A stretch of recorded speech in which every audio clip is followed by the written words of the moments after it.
Good afternoon, everyone. Welcome you all to this workshop on anthropology. I welcome all the online students and also the YouTube participants.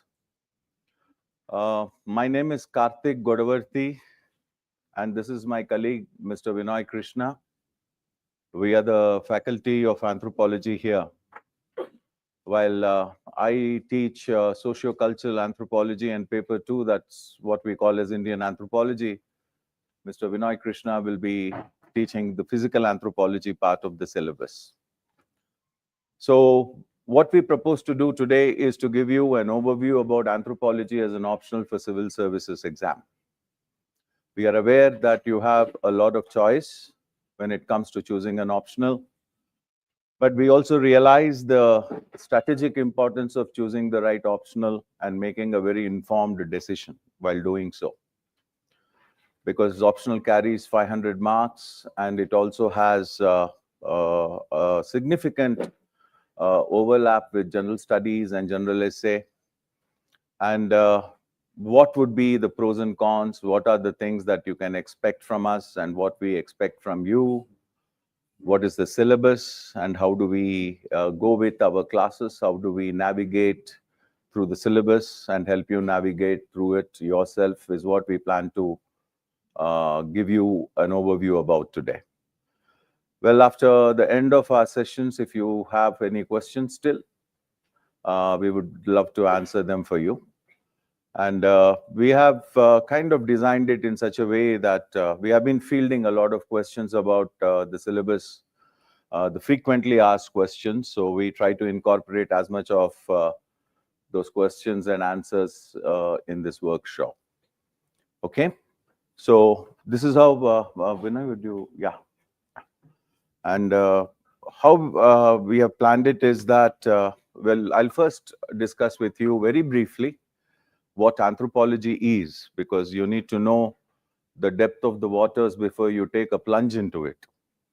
And even though I'm sure some of you or most of you may have some idea about what anthropology is, it's a little unconventional discipline as far as the academics is concerned in the universities. And I will also take you through a brief overview of the syllabus. Not everything in the science of anthropology is included in your syllabus. And I'll also take you through the advantages that you can expect from taking anthropology as your optional, and also the features of our program. And how do we, the methodology, the pedagogy that we follow. And also give you some points about our post-course continuity. You know, what are the things that you can expect from us, faculty, even long after the course is completed. We are aware that most of you may not be attempting the exam in the immediate future, the next one, and some of you may be targeting 26 or 27. So I'll try to answer most of those questions. But before I give you my monologue, let me ask you briefly, at least from the offline students, how many of you are from social science background? Social sciences as in BA, in arts, humanities? You? 1, 2. And how many of you are from life sciences? That includes medicine, biology, microbiology, biotechnology, dentistry. Okay. And the rest of all, I assume, are from engineering background. I don't have to ask you. I am sure that is the one. Management, I'm sure did I miss that? That's normally, I'm assuming, to be part of social science and humanities. Well, the reason I ask you that is because it has no relevance. I'm not asking you because there is any particular academic background that has a unique advantage as far as anthropology is concerned. In fact, anthropology is a discipline that is agnostic, that is unrelated to and disconnected with anybody's academic background. Am I audible to all the online students? You can just give me a thumbs up. Okay, thank you. Okay. So, any idea what is anthropology? And online students can give the chat, right? They can reply through chat. So you can use the chat and answer my questions too, online students. So any idea what is anthropology? Honestly, how many of you have gone through the syllabus? Okay. Okay. Kuldeep Roy is from anthropology. That's nice, Kuldeep. It's a holistic study of the humans. Study of humans. Anyone?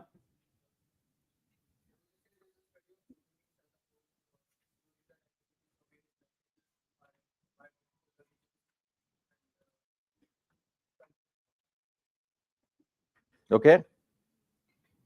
Anybody else would like to give it a shot? Study of human behavior. Study of human evolution. I was waiting for that answer actually. It is something about how humans evolved. I mean, Satyendra, not just something, it's everything about how humans evolve. Study of origin and development of human societies and culture, human development. Yes, somebody else? Study of mankind in its totality. Absolutely right. Come again?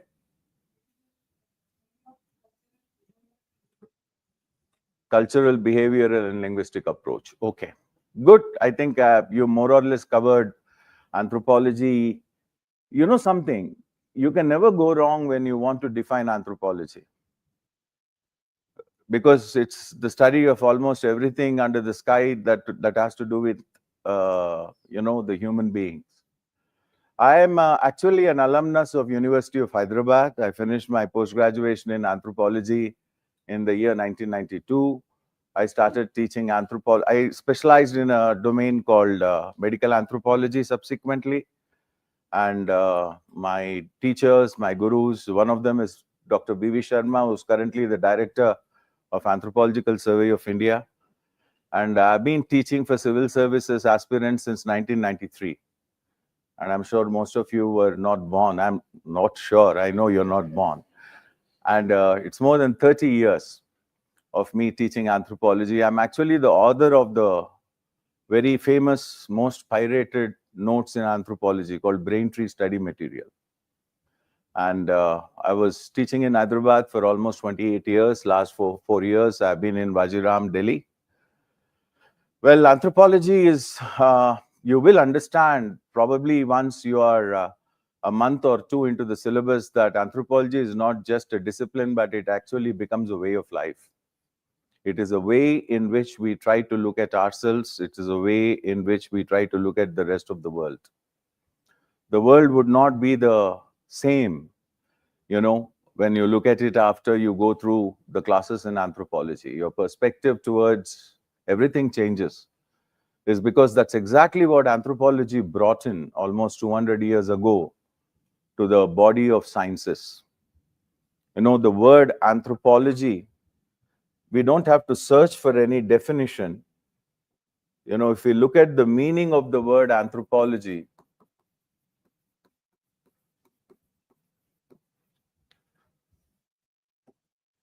it's a Greek word. Unfortunately, in almost all the sciences, the so-called English words are written in Greek and Latin, right? So anthropology translates to anthropos and logos. Anthropos is roughly translates to the human being, and logos or logia implies a reasoning. The English word logic, science, etc. The Greek word logos is opposite of another Greek word which is called mythos or mythos. We use the word myth, we use the word mythology, right? But any discipline that has this word logos attached to it, or logia or logi, it means it is a scientific, empirical, and a logical reasoning, or rather what we call as a systematic study. And anthropology, if you take these two words that go into its etymology, Anthropology can be translated into a science of humanity, or the study of man, or a systematic study of man. But anthropology is not the only discipline that is dealing with mankind, right? There are so many other sciences. You said study of behavior. Psychology studies human behavior. In medicine, you have a branch called psychiatry, which also studies human behavior. And you have all the social sciences, sociology, you have economics, you have geography, human geography. You have certain environmental sciences like human ecology. You have linguistics, studying all the languages. And all these sciences, most of them actually are much older than anthropology when you look at their history. But despite having so many sciences, what was the need for a new science like anthropology? It was only in the late 1800s. Anthropology was established as an academic discipline in Oxford University. And a major development in the theory and practice of anthropology started happening since then. But the need was felt for another discipline that looks at man, despite having so many other subjects, is because all of them were focusing on only one aspect of human behavior. Linguistics was only looking at the linguistic or language abilities. Political science was only looking at power and authority and political systems. Economics as a science was dealing only with production, distribution, and consumption, and that too in modern capitalist societies. And medicine, for example, is also a branch of study that is dealing with humanity in one way or the other. And it is also looking at man purely from a biological perspective. But none of them, you see, is looking at the human nature and the human behavior in a holistic perspective. You know, the reason why we have something called culture, the reason why we have something called social behavior, is mainly because of our biological abilities and intellectual abilities. So there was a need. There was a need to look at the human nature from a holistic perspective, from a holistic point of view. And a complete, total study of human nature in all its complexity. And that precisely is the true meaning of what anthropology is. It is a discipline that is devoted to a discourse on human nature in its totality. And when we say human nature, the human nature has three principal dimensions. First and foremost, we are animals. So there is a biological nature, biological dimension to nature. You know, I'm sure you heard we were born from monkeys and apes. No, we weren't born from monkeys and apes. It's just that we belong to that particular order called primates in animal kingdom. And we do share our ancestors with them.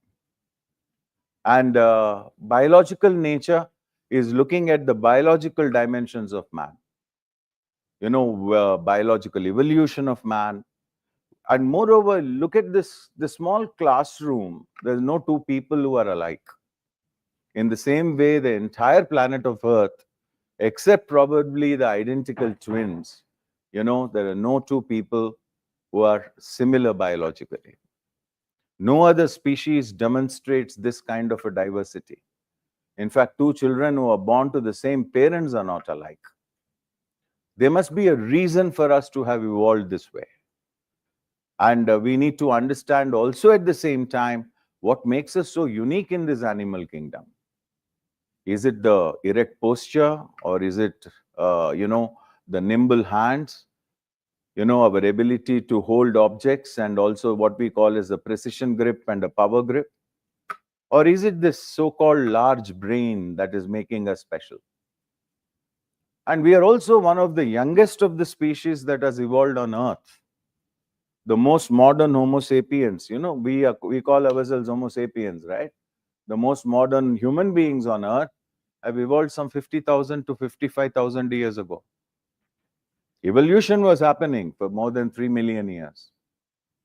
But the modern human being, the one who has dominated or is dominating the entire surface of this earth, is only about 55,000 years ago. And look at where we are today.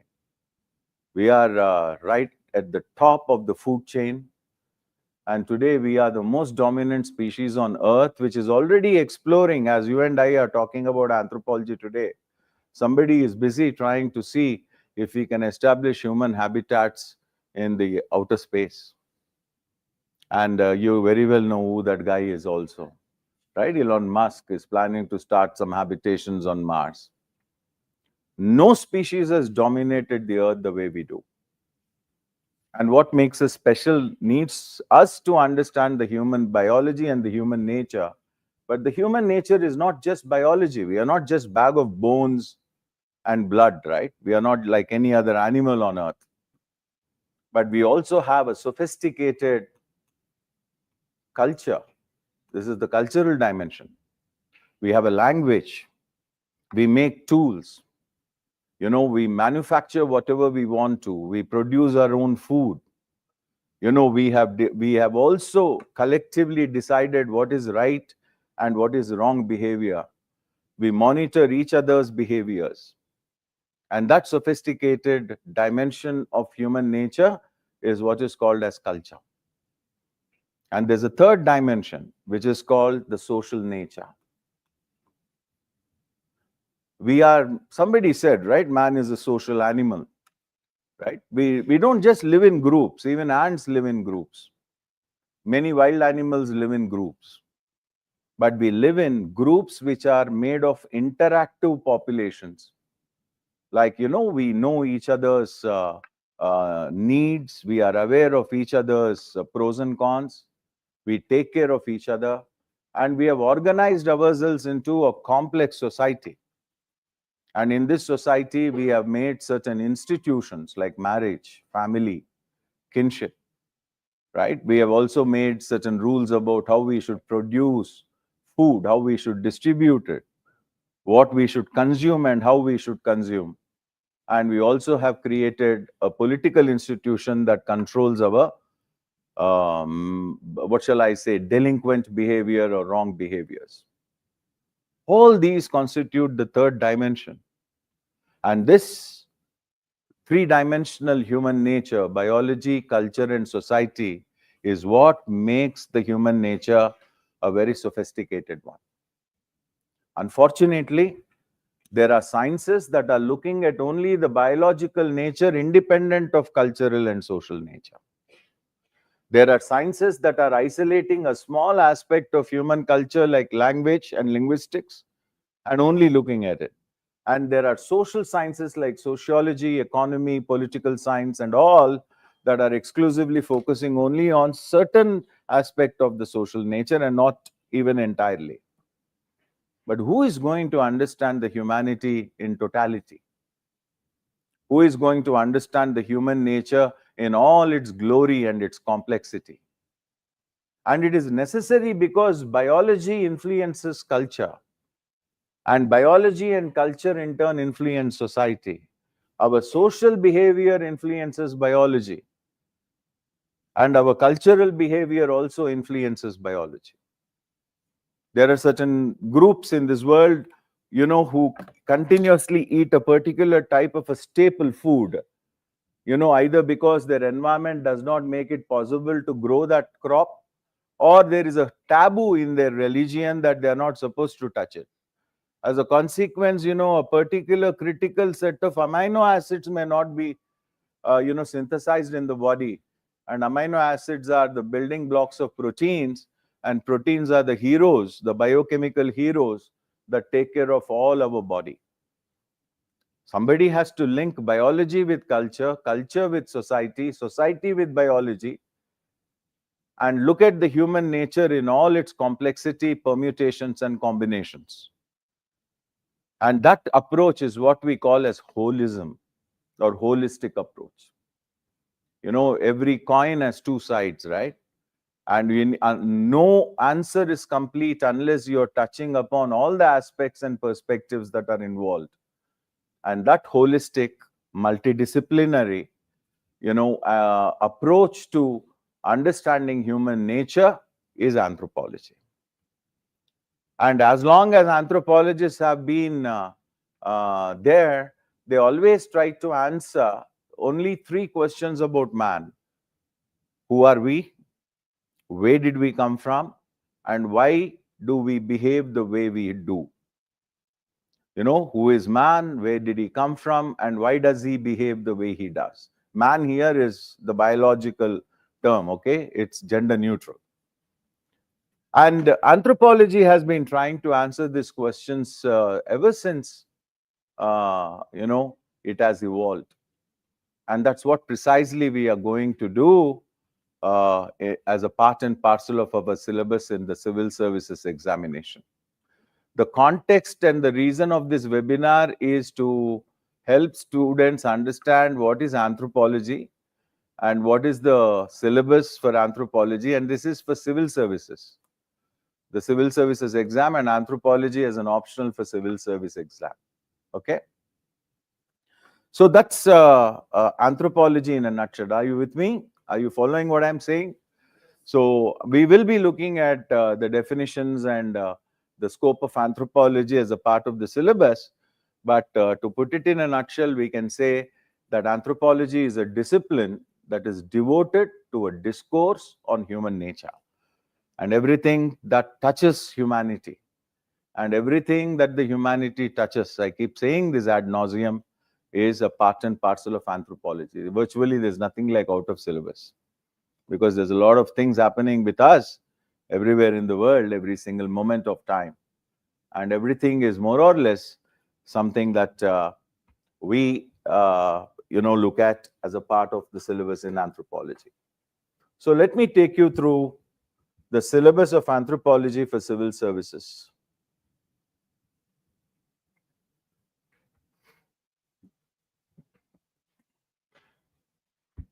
This is not loading.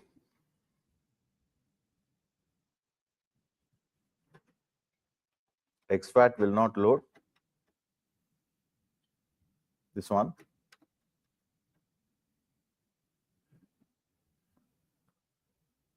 Have you been through the other syllabus of other subjects rather? Can you do me a favor? In my teacher's room, there's a blue bag. Can you get it? I have another USB. So anthropology is divided into 2 papers.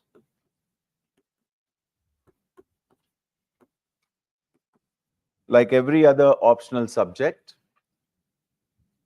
right? And for our academic convenience, we will name these papers as follows. Paper 1, we can divide it broadly into socio-cultural anthropology. I just told you anthropology is the study of man from biological, social, and cultural perspectives, right? So we have all the 3 dimensions that we are supposed to study as a part of the syllabus. So socio-cultural anthropology is the first one, and biocultural anthropology is the second. This biocultural anthropology is also known as physical anthropology. It is not the study of biology. Okay, if we are studying biology of man, then we don't need a separate discipline, right? But we are trying to look at the human biology as it interacts with the human nature in all the dimensions. The relationship between biology and culture, society and culture and biology, etc. That's the reason why the better term to refer to this branch is biocultural anthropology. It's also known as physical anthropology because this is the branch that is looking at the human physical self, the biological dimensions of man. And the social and cultural nature of man is studied under the socio-cultural anthropology, and these 2 constitute paper 1. And paper 2 is what we can refer to as Indian anthropology.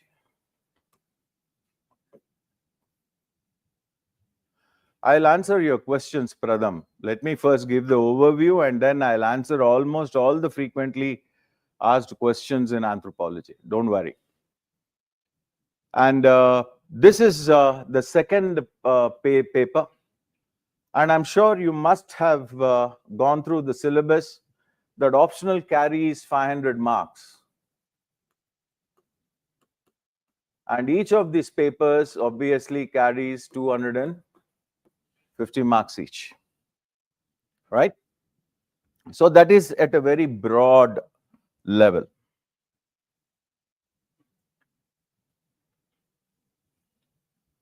And let us try to break down the anthropology syllabus. And I'll give you very quickly a broad overview about each of these papers. This is what I just told you. Paper 1 is socio-cultural and physical, and paper 2 is Indian. The reason we call paper 2 Indian is because it is essentially the study of man in India. And India is one of the, I would say, one of the many nations which has started seeing the emergence of anthropology quite early. And by virtue of the sheer diversity in India that we have in terms of cultures, tribes, and everything else, Indian anthropology is a very enriched anthropology. And it has a direct impact on the nation building process. It has a direct impact on internal security. It has a direct impact on, most importantly, the socio-economic reconstruction of India that we have adopted after independence. And anthropologists have been very proactively associated with the government, whether it was the British government or Indian government, doesn't matter, is mainly because of the sheer diversity that not very many nations in this world encounter. So that anthropology in India is also very rich for the fact that we have hundreds of different cultures, more than 1,600 languages, more than 6,500 castes, and God knows how many subcastes. Almost all the religions in this world, except maybe Taoism and Confucianism. We have the largest tribe whose population is running into probably more than 4.5 million. And we have a smallest tribe also in India with a population of merely 43 people. And we also have another category of backward classes called other backward classes, who actually come from a very different background vis-a-vis each other. Some of them belong to religious minorities, some of them belong to castes, you know. So there's so much of complexity, so much of multi-dimensionality to Indian administration. And as a consequence, you know, anthropology, Anthropological Survey of India, and the various anthropologists working in multilateral organizations like World Bank, and can't use the word USA today freely, and various other organizations are involved in anthropology at the grassroots level. Okay, so let us look at the syllabus. This is paper 1. I told you, broadly divided into socio-cultural and physical. This is what my colleague Mr. Vinoy will come and explain to you in a greater detail. But let me take you through what you have as a part of socio-cultural anthropology. Well, we start off from the ABC of anthropology.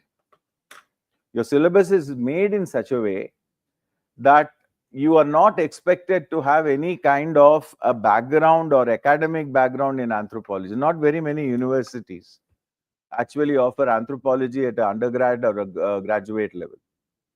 I mean, there itself is the greatest advantage, that you're not competing in this exam with somebody who is academically qualified from, you know, a good college or a university. And there's a level playing field. And I don't know, you may find it interesting that the founders of anthropology, you know who they are. What was their academic qualification? Philosophers. Both Germany, have you studied ethics yet? You'll come across a German philosopher, Immanuel Kant, and you will study Kantian ethics. And he is one of the founding fathers of anthropology. Aristotle, of course, he fathered many disciplines. and everyone turned into an orphan after that, because he started creating the whole idea about a meta science, the science of all sciences. In fact, it was Aristotle who gave the name anthropology to this discipline.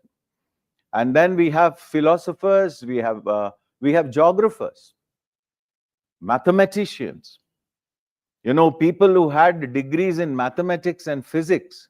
Franz Boas and Bronislaw Malinowski are the people who got their postgraduate degrees and even higher degrees in math and physics.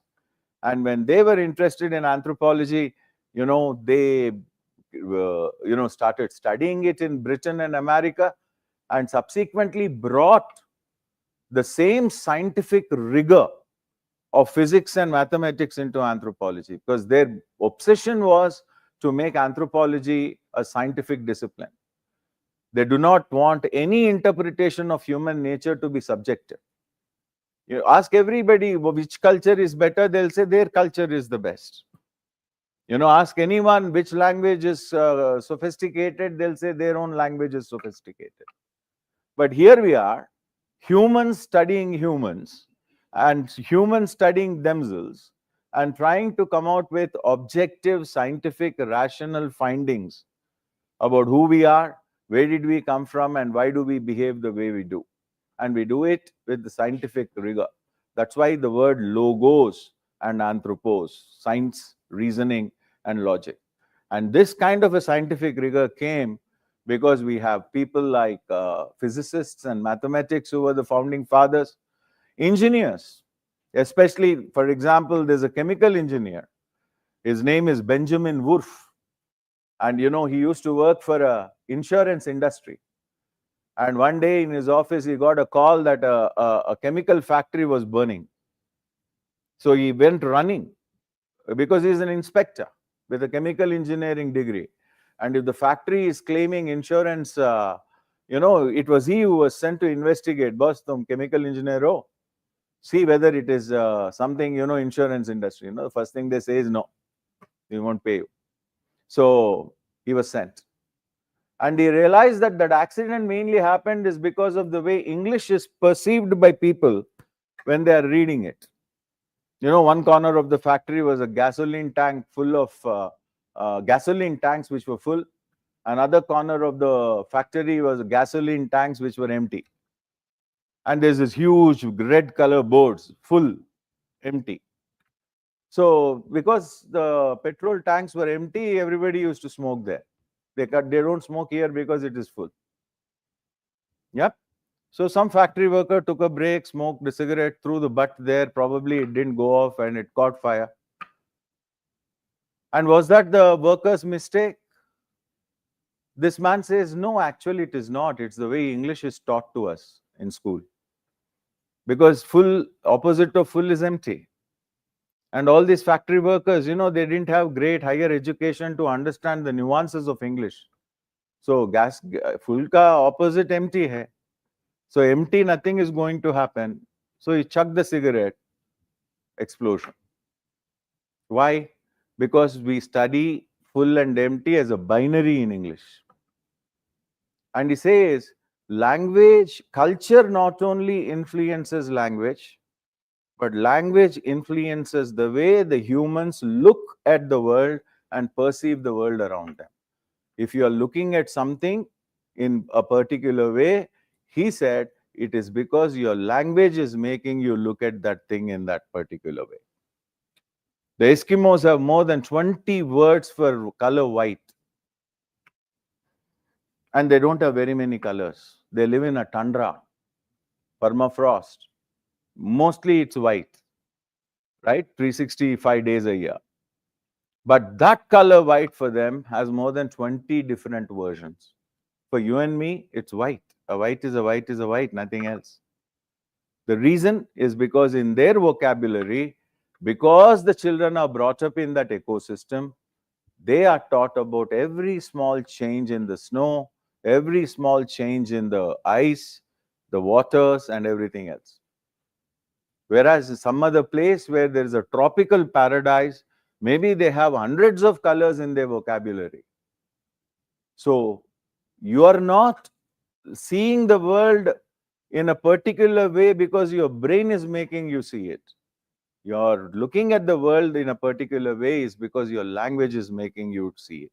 So this chemical engineer resigned from his job, enrolled himself in an American university under one of the greatest linguistic anthropologists, Edward Sapir, and did his PhD.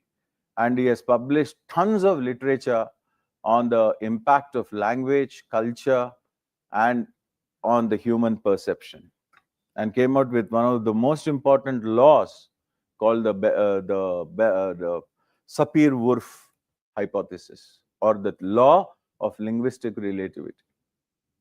This is how research came up in anthropology. Biologists, even Charles Darwin is considered one of the founding fathers. He was, in fact, the first who started studying non-verbal communication in the human beings. He started with the apes, then expanded to the human beings, and that's a major part of our syllabus any which way later. So anthropology's origins, are found in almost every other science. And it is because of the contribution of all the sciences collectively that today we are able to celebrate, all those sciences within anthropology. That's why there's no specific academic background required. And we start off from the basics is because we go with the assumption that nobody is, what shall I say, having any kind of an academic background in anthropology. That's your first chapter, Introduction to Anthropology. This is where we study the definitions, the evolution of anthropology, what are the various branches of anthropology. Human nature is very complex, right?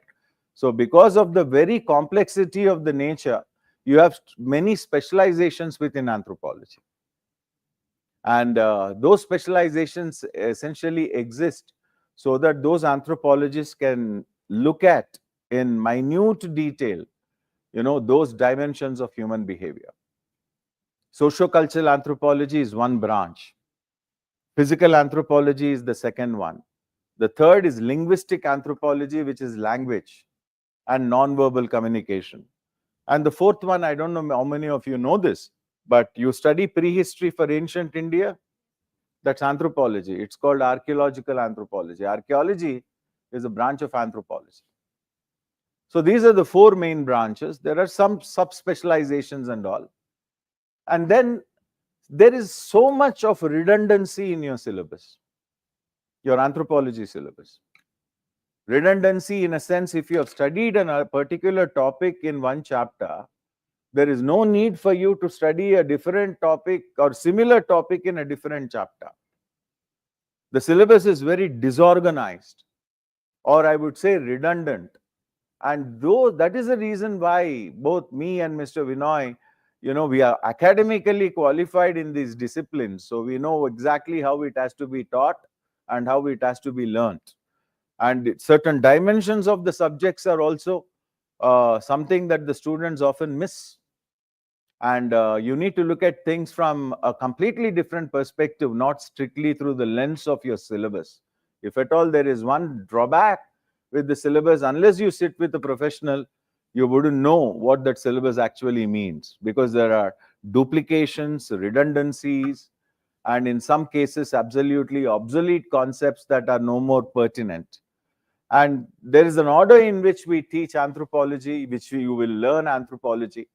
So the most important topic you need to take up is this, which is the basic concepts in society and culture. None of you is from social science background. And thankfully, all these are included in your syllabus.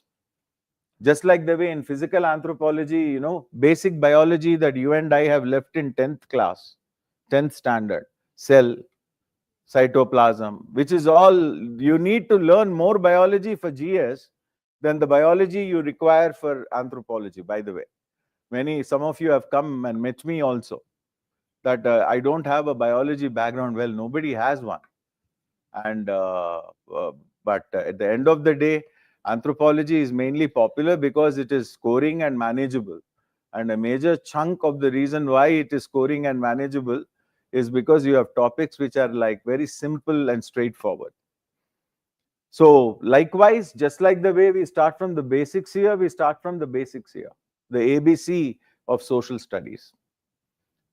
None of you people ask this question for general studies.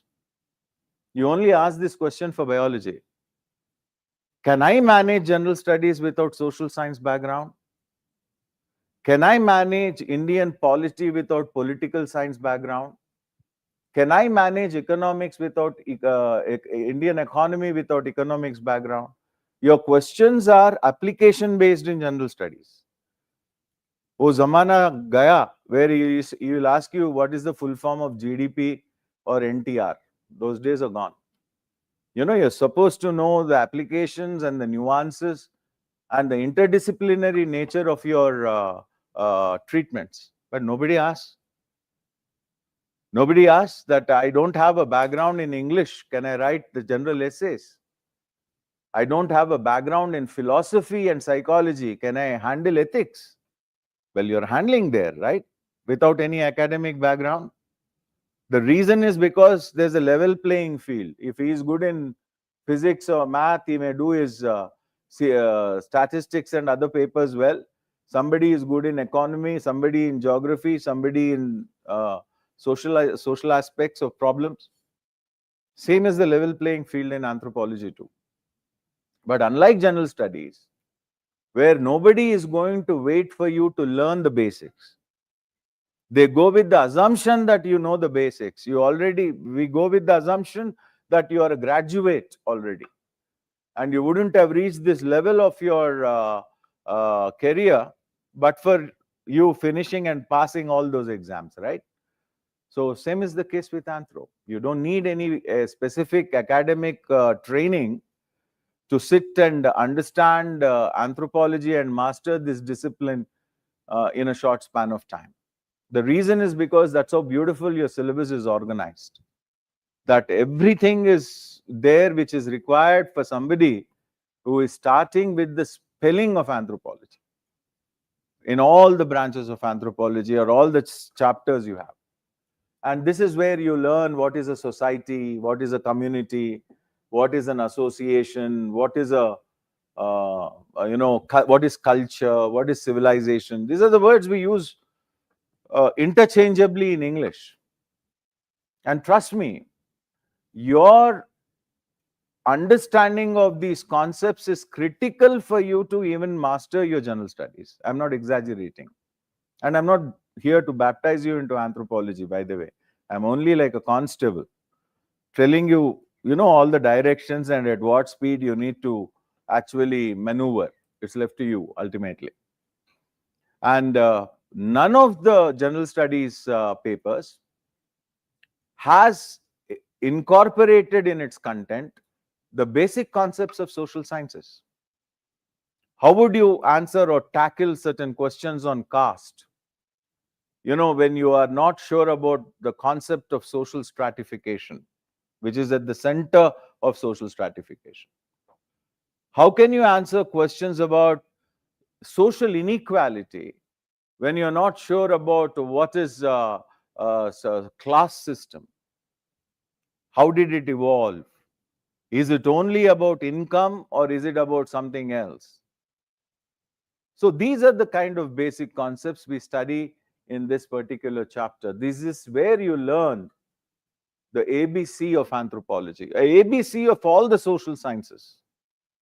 And I think it was Abraham Lincoln, right, who said, if I have 8 hours to chop a tree, I'll spend 6 hours sharpening my axe. These are the chapters that will help you sharpen your axe so that you can tackle your general studies and general essay. Linguistic anthropology, this is where we study language, human communication. We don't just communicate linguistically. Right now I am speaking, you're listening to me, right? But your judgments about me is based on not only about what I am saying, but also how I am saying, how I am standing, the modulation, the way in which I am saying, everything else. You're judging it. We unfortunately, our species, we judge each other by the way we look. The world is judging people based on skin color, on the basis of their stature, the clothes people wear, the vehicles they get down from. What are all these? These are all non-verbal communications. The judgments are already made even before we open our mouths. And that is something very unique. We think to humans, but no. When I say NVC, the first thing students say is gestures. But there are other animals also that communicate non-verbally. Even plants also communicate non-verbally. Non-verbal communication is universal. But verbal communication, speech and language is uniquely human.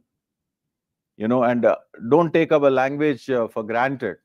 There is structure to it, semantics, meaning, grammar, speech, scripts, and so much that goes into our language.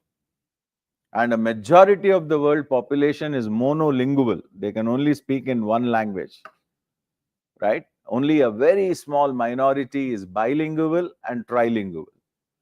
And I think every Indian by default is a bilingual, right? Now, the NEP is asking you to learn a third language, right? So, all that we'll see anyway subsequently.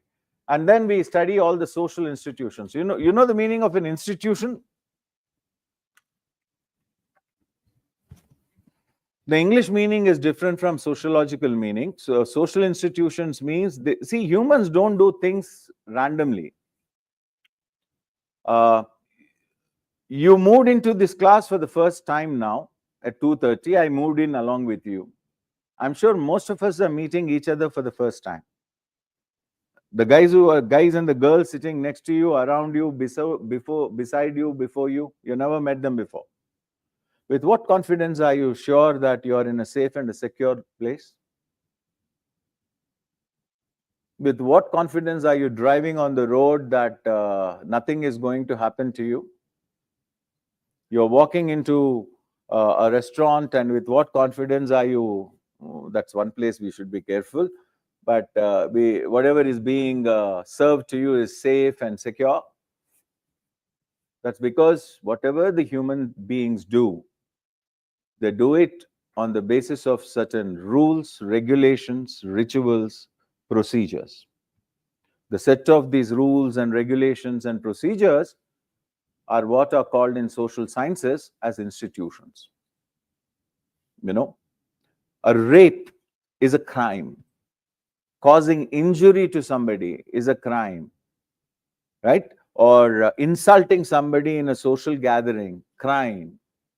Why? Because we have certain standards of behavior we decided that we both agree to follow, because as long as you and I follow these rules and regulations, we can carry on with this class, and continue with the purpose for which we have come together, finish our agenda and leave. If any one of us or all of us are not sticking to those rules or regulations, the entire class will be in a jeopardy.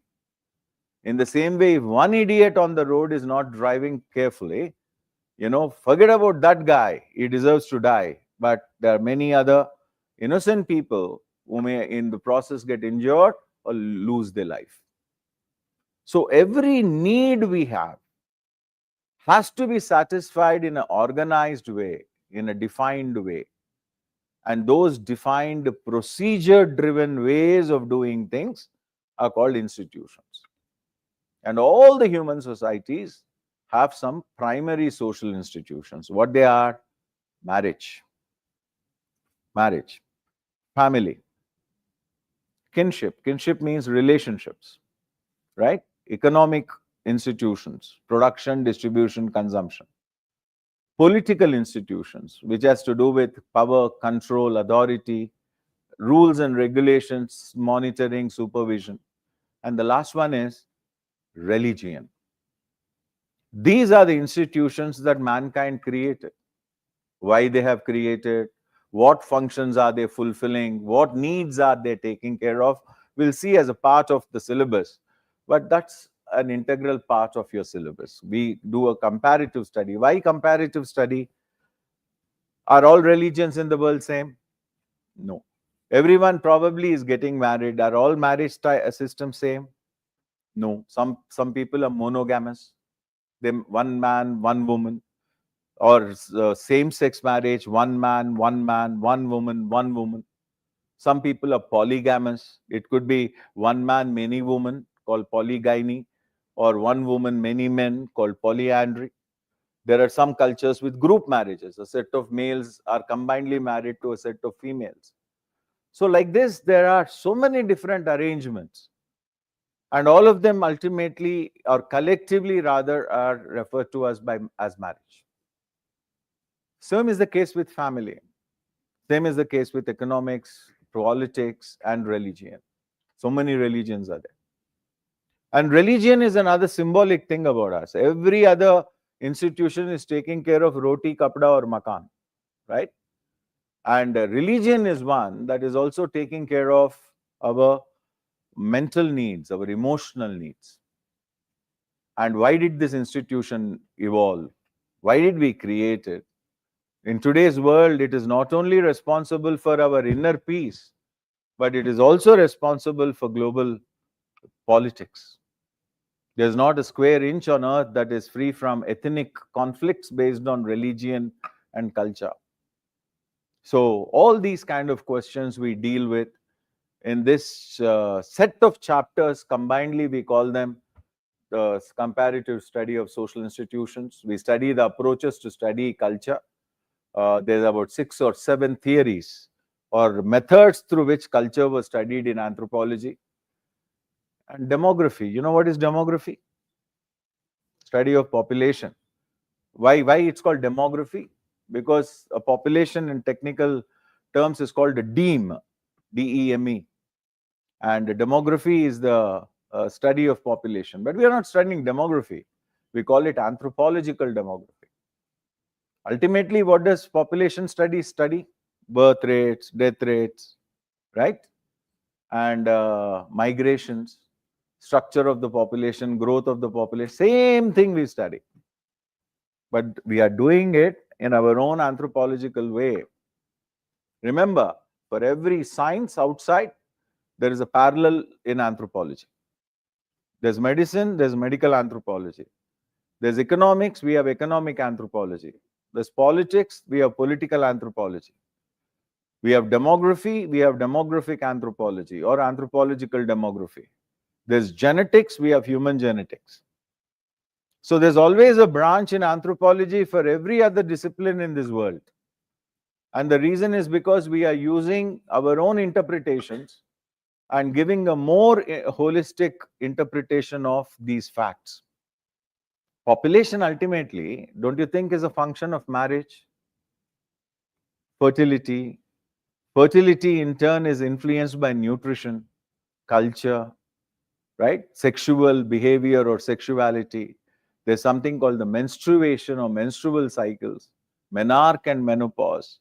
There are biological, medical, nutritional, cultural, and psychological factors that affects a woman's reproductive physiology. Likewise, male reproduction is also influenced by multiple factors. And unless and until one can account for these factors, you cannot understand why fertility in a particular group is high, in a particular group is low, or why the global fertility is coming down or increasing and blah, blah, blah. This, then there's same, likewise, we look at sex structure of a population. There are some districts in India where the sex structure is so bad that there are only about 831 girls for 1,000 males. They are missing girls. And they've gone through a demographic shift that, you know, these were the cultures once upon a time that used to demand enormous dowry, you know, which is a payment the bride's family has to make to the groom. And today they are on the receiving end.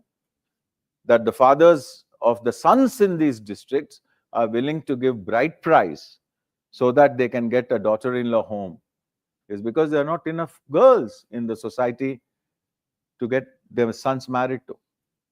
And marriage is important, reproduction is important, but culturally speaking, and people do not usually remain to be celibates or bachelors or spinsters in Indian cultures? And what are all the implications of these factors? Religion, law, economics, psychology, and also history, the prior experiences in life, and how it impacts demographic behavior is what we study. You study the same in GS. All these are there in your general studies, but you're bringing in your anthropological lens into it. And ecology, you know what is ecology, right? The way the organism-environment relationship, right? Human being is also an organism. We are also living in an ecosystem. And ours is the only species that occupies all the ecosystems in the world. We are in the tundra. We are in the hottest of the places on earth. We are in the rainforests. We are in arid areas like deserts, semi-arid tropics. And if this is not enough, we created our own ecosystems. We call them cities. And from jungles to urban concrete jungles, we have transformed. And what makes the human being so successful in this world? You know, bring a fish out of water, it'll die. Right? You bring a polar bear to Delhi, obviously it'll die. Yeah? Adaptation, right? But the humans are the only ones who never committed themselves to adaptation. We are very generalized in our adaptation and we can survive everywhere. You know why? We don't always depend on our biology to survive like other species. We depend on our culture, clothing, shelter, you know, the dietary habits and whatnot, sophisticated technologies. It might be 35 degrees now. I think next month by this time it may be 45. But this room will always remain as it is today is because we are deploying technologies to keep ourselves comfortable. Maybe it is also the reason why we started destroying the environment because it doesn't affect us. Because we are living in a bubble called culture, and that culture is protecting us from the harshest of the summers, the coldest of the winters, and the worst of the deluges in terms of rains, floods, and whatnot. So we study and answer one question in that chapter, how humans adapt. And then we look at epidemiology, small branch from parent discipline of medical anthropology. What is epidemiology? Correct. It's the study of causes and the distribution of diseases. I think the word epidemic, endemic, pandemic became popular for all wrong reasons, and that is COVID. And epidemiological anthropology is all about how the human health systems interact with culture and how biology, culture, and human behavior influence our health, disease, and illness. And many of the diseases in our life are called lifestyle diseases, right? Diabetes is a massive killer today. Diabetes, cardiovascular diseases, they are called lifestyle. And what is lifestyle? What is the name for lifestyle in anthropology? We call it culture. And when we were evolving, we thought we were civilizing. Yeah, we got civilized, but in the process, we also created enough number of diseases that can kill us. Man does not have a predator on earth. We are our own worst predators, you know. And we are the only species that has invented technologies to prevent its own extinction. We are surviving because of those technologies, those doctors, and those medicines, and that research and development, R&D. And once you remove this technology from the human equation, we will become extinct in no time. And when COVID happened, I'm sure you all remember, yesterday was the 5th anniversary of the lockdown. And you all remember how panicky we were.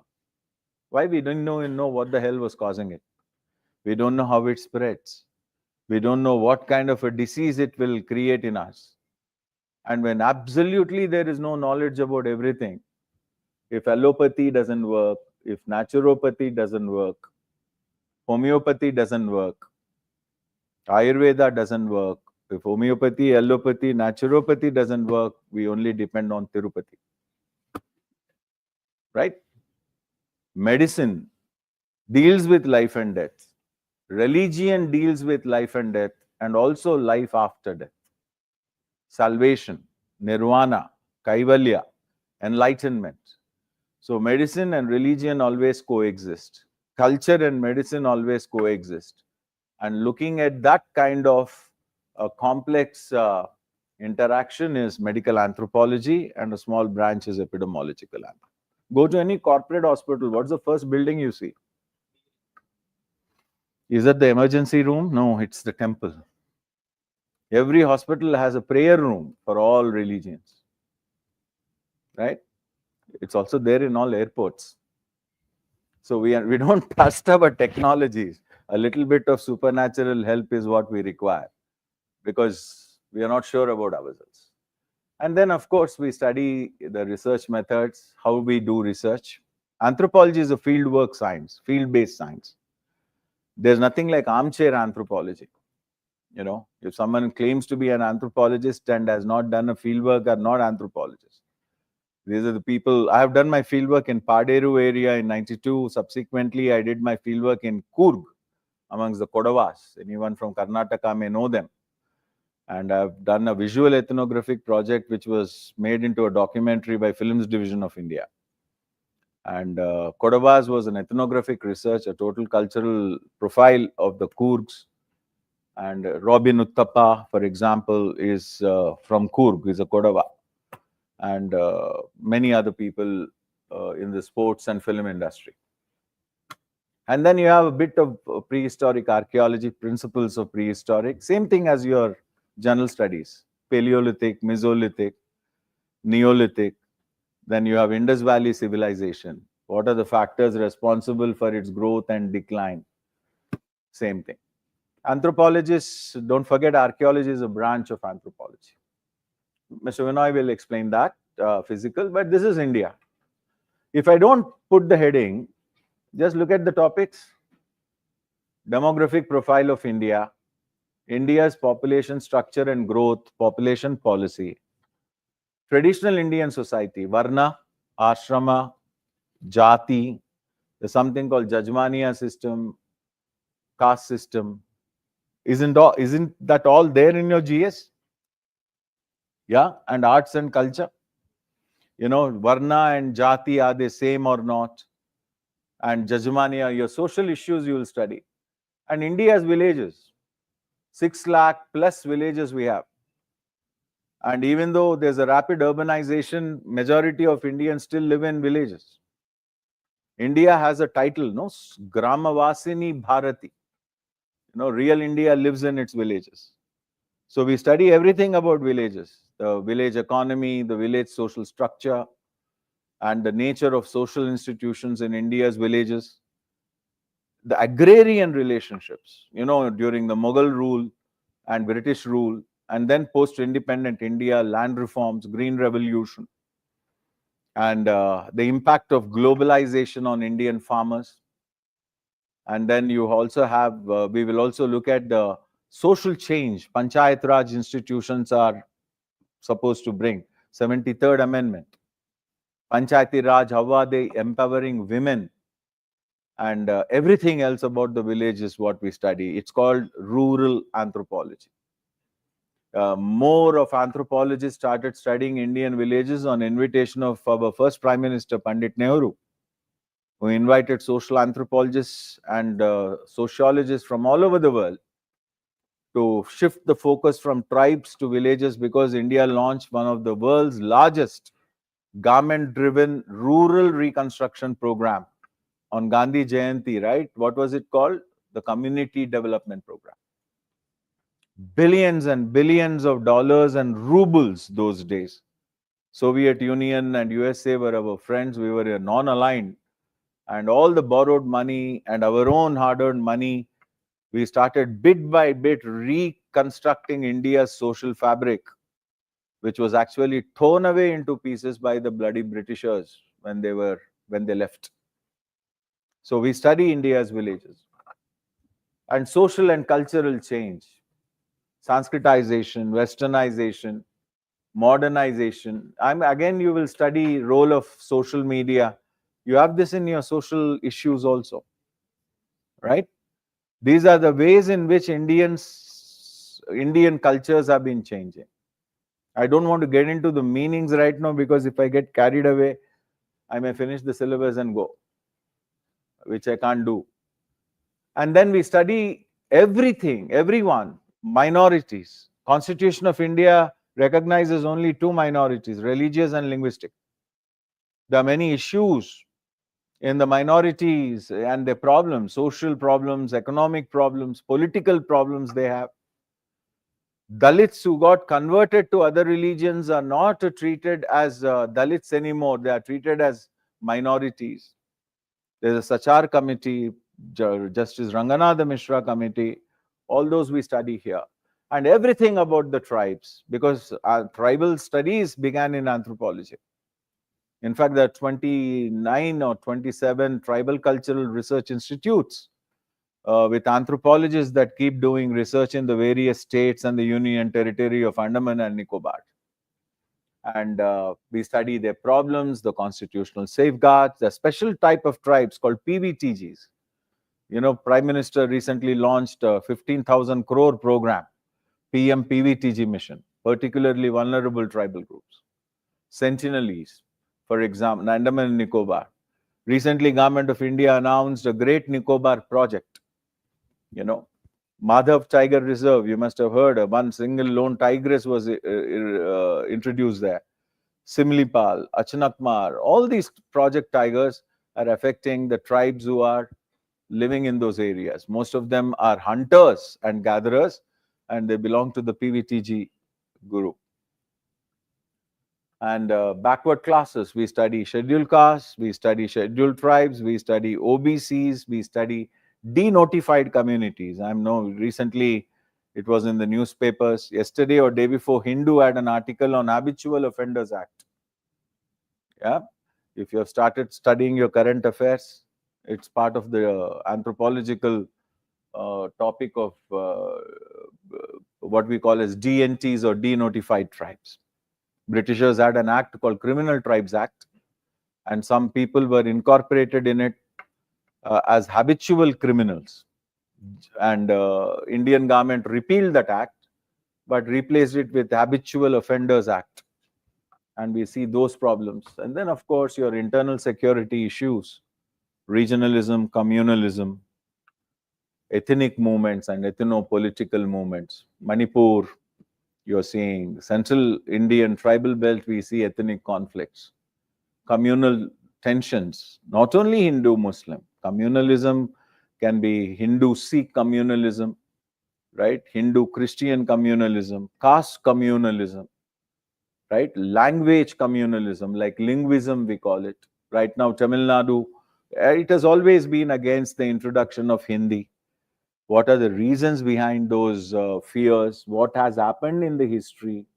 What are the factors responsible for regionalism, communalism? Everything we study. I mean, if this was not declared an anthropology class, people may mistake this to be a general studies session. There's virtually nothing that we not touch upon in anthropology. Most of these topics are not only important for your GS, but also for your general essay and also for your personality test. I told you, general essay or general studies is with an assumption that you already know the basics, that you are a graduate. But in anthropology, we go with the assumption that you left most of these topics after your high school, and starting from the basics, and we build it. And that is the reason why anthropology is a very popular discipline. This is how your paper is. I'm sure you must have seen the old question papers. Yeah. And this is how most of the optional subjects are, not just anthropology. This is one paper. Each paper is divided into 2 sections. And there will be 4 questions in each section. But the first question in both the sections is compulsory. That means question number 1 and question number 5. And these are the question number 1 and question number 5, they are called short notes. 150 words you're supposed to write. They'll give you 5 short notes, and you're supposed to write 150 word answers for all of them. So each of these, I mean, this is 10 marks each. So together, this is 50 marks. These two are the compulsory questions. And then you have 1, 2, 3, 4, 5, 6. Out of the 6 questions, you have to write any 3. Okay? And but the only condition is pick up at least 1 question from each section. So if you pick up 2 here, you want to pick up the other 2 from B, your wish. You want to pick up 2 and 3 here, and you want to pick up 6 here, no, your wish. But the only thing is, make sure you select any 1 question. But each of these questions since 2015 is a paradigm shift in civil service exam. Everything changed. The GS changed, the optional subjects changed. Gone were the days where you can go with rote memory in GS, a lot of interdisciplinary questions.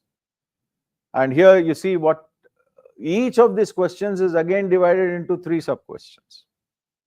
Like question 2A, B, C. 20 marks, 15, 15. 20, 15, 15. And those 3 sub-questions can come from 3 separate topics. They need not be related.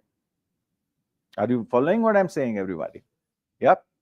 So you have an external choice in this exam, but you don't have an internal choice. Samjho, you picked up question number 4.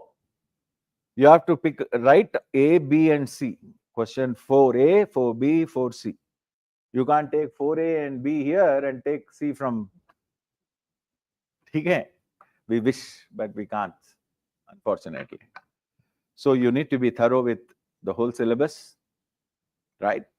And to succeed in this exam, you know, you need it's not intelligence, it's hard work, honesty, you know, and that zeal to achieve the goal. And once you have them, I'm sure it's not an impossible task. You need to work smart, not work hard, you know. And your generation especially, you people have you're suffering from too much of information overload, you know. But I started teaching when there was not even a mobile phone, leave alone internet, and those were the golden days. Is because the resources were the genuine resources are what students were asked to access. Go search and sit in the libraries and pick up the right books and make the right notes, come out and just prepare whatever they have.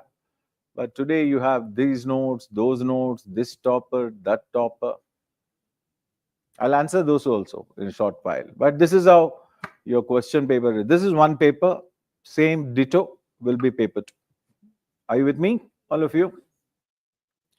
And then I'm answering your questions. Now, why should I choose anthropology?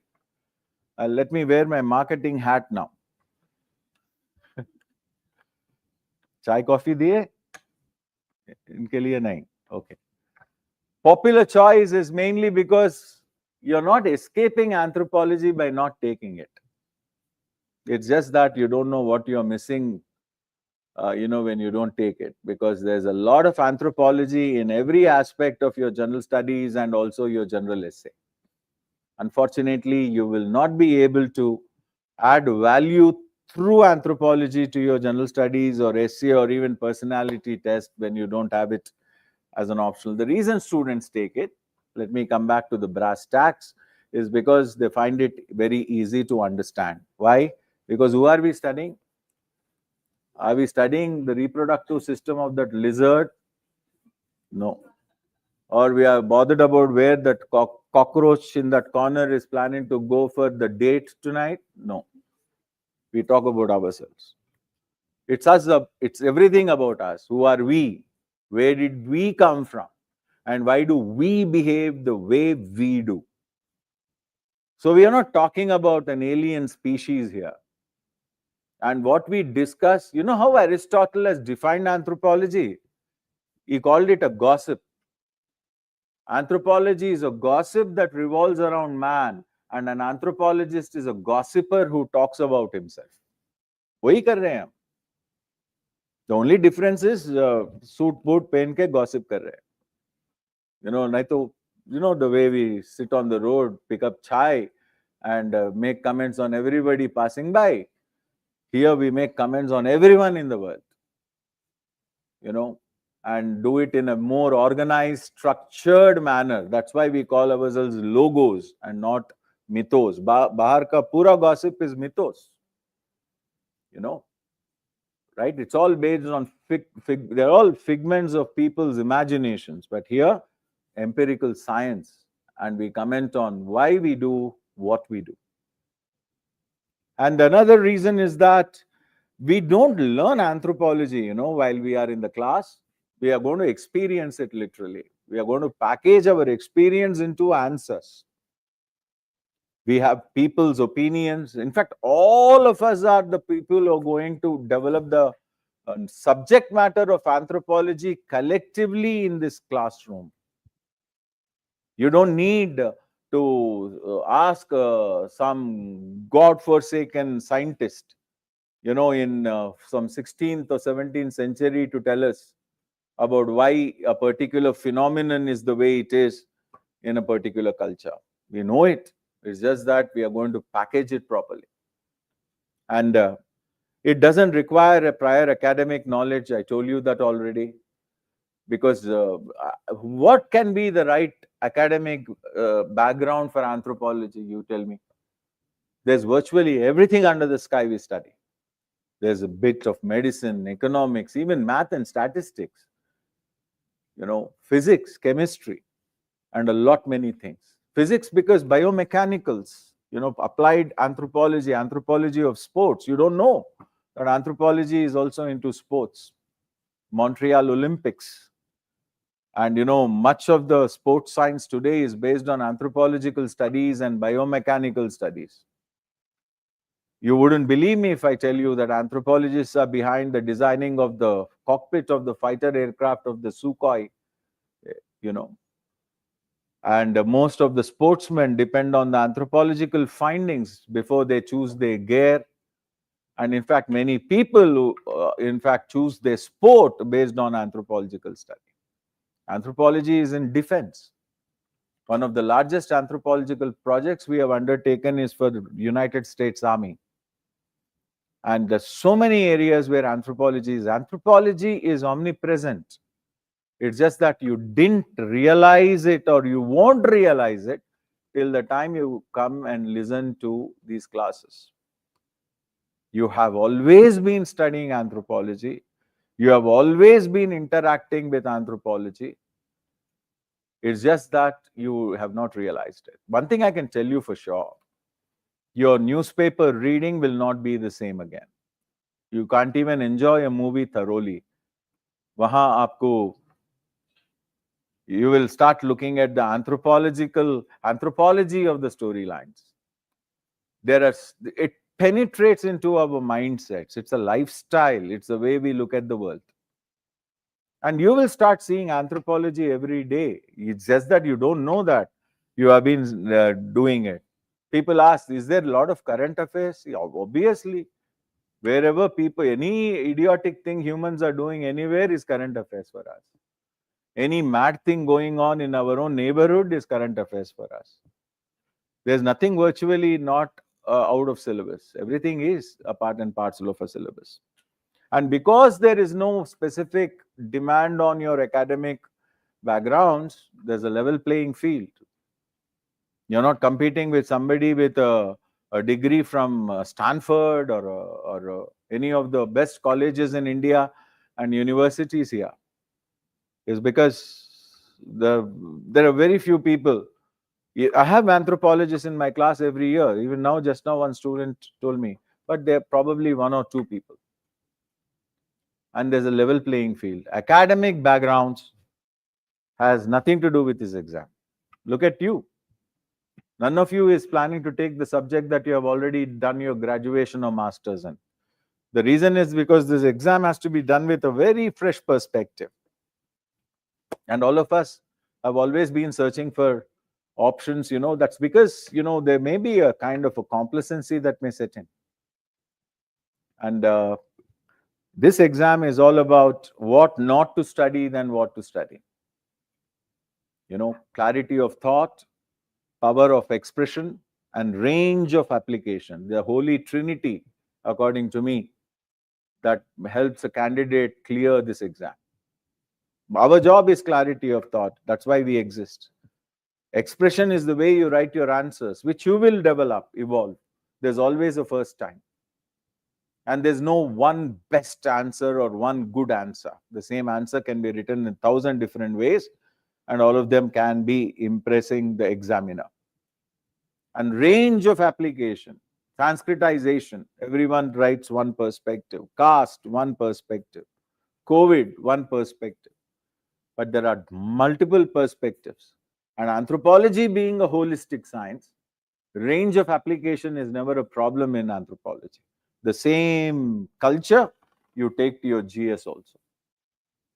And you will become holistic, you will be interdisciplinary, and the same academic rigor that you will be getting in anthropology is something that you will subconsciously start applying to your GS preparation also.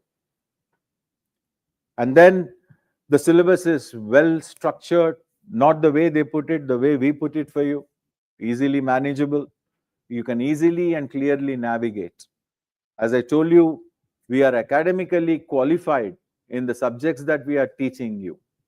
So understanding a topic from all its dimension is not supposed to be a challenging task, either for you nor for us. And that's how we, you can, those are the expectations. And yes, as some of you have asked me on the chat, you can write your answers in points and bullets. You don't have to write verbose answers. Anthropology is a beautiful mix of social science and pure science, natural science. And that's the reason why you can write your answers in points. In fact, we teach you also in the same way. In that way, you can, one, recall value will be very high. And number two, you will know, whether you have covered all the topics or not. Your presentation also will be simple. If you are expected to write verbose statements, that's when the real communication problems come. But if your top answers are short sentences with defined points, you can make sure that your answer is complete. And there are many places in anthropology where you can embellish your answer with flowcharts, with diagrams and illustrations. And you don't have to be a Pablo Picasso or a Michelangelo or a Leonardo da Vinci, right? They are simple illustrations. Nobody asking you to paint. You don't have time for everything. And if you are doing something like that, that means you are doing it at the cost of some other answer. And that's bad. And then balanced dynamic and static content. Current affairs, not full everything. Current affairs is there even in your history. General studies history. History में current affairs कैसा हो सकता है? हो सकता है, होता है. Right now, everybody is talking about Aurangzeb. Right? Isn't he an historical figure? But isn't our history... See, a man who forgets his history is doomed to repeat it. Right? Paraphrasing this, Winston Churchill said, a man who forgets his history has no future. We live by history. We should not live in history. Right? And this is one nuance we are forgetting. So, take for example, the various conflicts of places of worship. You have the Places of Worship Act. Can you write any question about that without writing the history?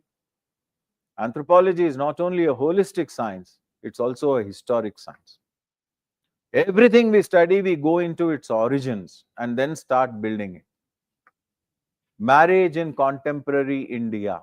We don't start with contemporary India. How marriage was from the Vedic times till now, and how it has evolved, and what is the contemporary issue, and what is the future. History is important. Current affairs can exist in this whole exam, UPSC exam, no 2 years are different, right? No two papers are same. The reason is because there's so much of dynamic content. But there are some subjects like Anthro where you have a nice balance of static, more static, less dynamic. And mostly dynamic is paper 2, like Prime Minister PVTG mission. It came in the exam this year. And PVTG is a integral part of our paper 2. Right? I'll come to its aisle. I'll explain everything to you. And then it's a very objective discipline. Nobody is bothered about our personal views here. The real problem comes when they ask what we feel about something. It is better let us keep our feelings to ourselves and write things in an objective way. And that also makes understanding the topics very, very easily. And high scoring rate. I don't know whether you are aware, but 260 plus is not an impossibility. Nidhi, one of my students, 325, highest in before last year. And 12 to 15% success rate in anthropology since 2011 onwards, consecutively. But 2015 onwards, everything changed. And that's a nice subject. Do I have to tell you about the interface with GS? You understood it already, right? I'll read a couple of questions. What is the concept of demographic winter? Is the world moving towards such a situation? This question came in this year's General Studies. 15 marks or 10 marks. Demographic winter is when the age structure of the population is going into what South Korea and Italy, Japan and all are going through. India's median age is about 28.6. It's the youngest population. That's why our Prime Minister goes and tells the world that we have enormous manpower. And our manpower is in a healthy manpower category, and 28.6. One of the reasons COVID, touchwood, was not a major problem like in other European countries in India is because of our young population. This question is from GS, but this is something we study in anthropology.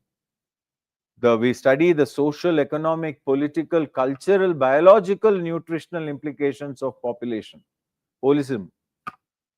And this is from here. And intercaste marriages, which have intercaste marriages between castes which have socio-economic parity have increased. But this is less true of inter-religious marriages. This is not Anthro question. This is GS question. 150 words, 10 marks.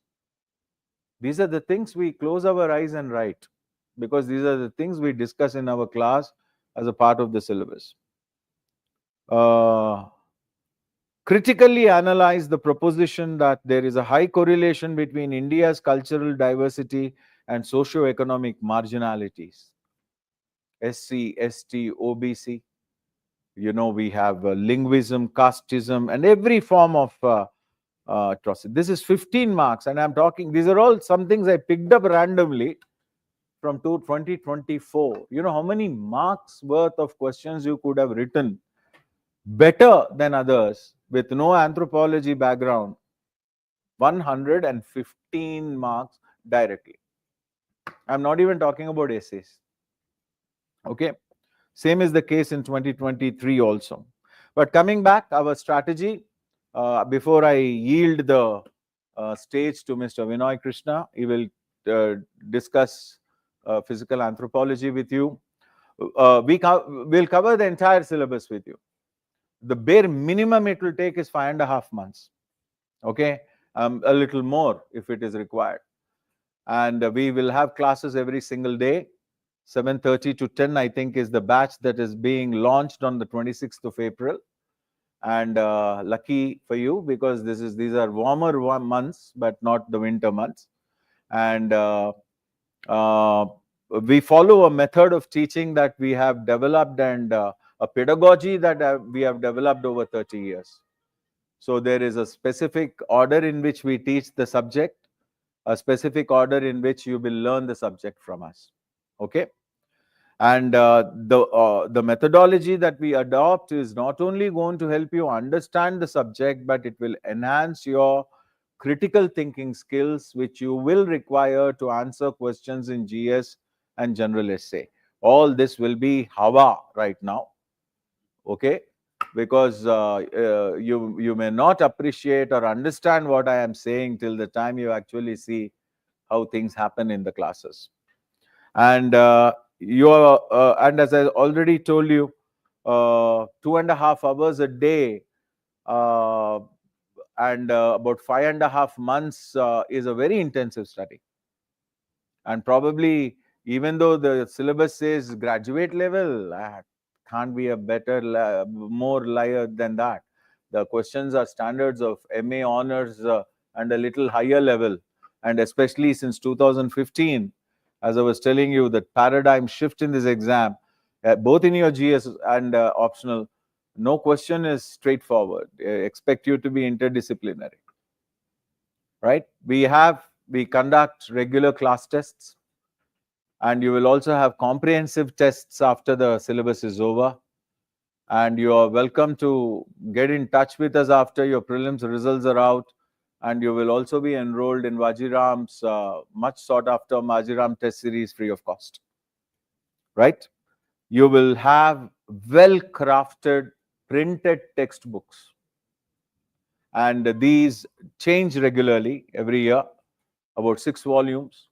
And digital handouts will also be continuously given to you whenever we feel that something, current affairs especially, or an important discovery or something else is useful for you. You don't get it in a raw form, make a handout out of it so that you can understand and relate it to the topic or the syllabus.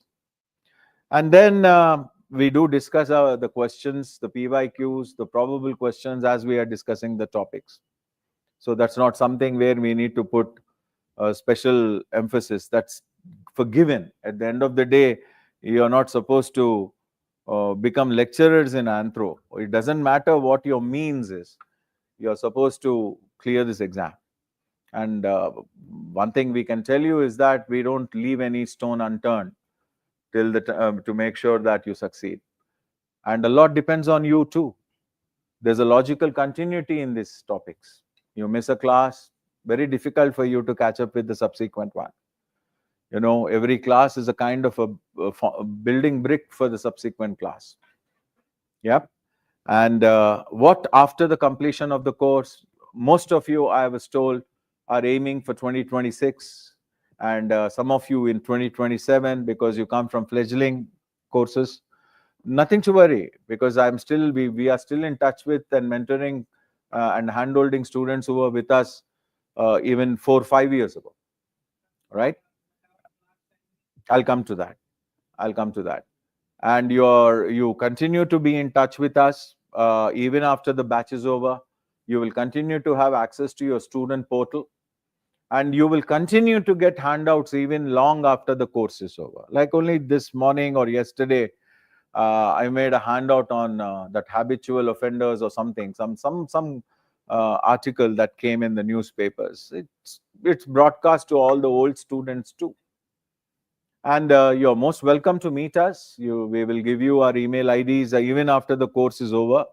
We can fix up a time and meet, and we'll help you. I mean, don't forget that we both are on the same team, right? We are not working at loggerheads, but we are working together, right? And for all those students who are worried about your class timings, please do get in touch with the admin if you are planning to take anthropology.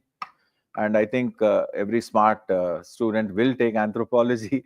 So they will adjust your general studies timings. So you will be accommodated in a batch which will not clash with your optional, right?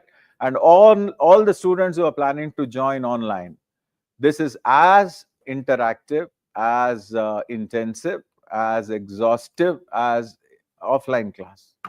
So there's nothing you're missing on, right? And you can interact with me real time, like what you are doing or what you have been doing. And whenever you happen to visit Delhi, we can always meet, and you can do it online.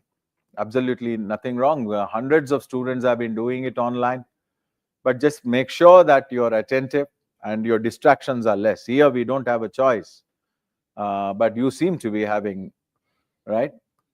And yes, it's mandatory that your camera should be on, and okay, today chalega. So that's about it. Yep. And I'll just leave you with my email ID. If you have any questions, you are welcome to write to me. If you and I'll surely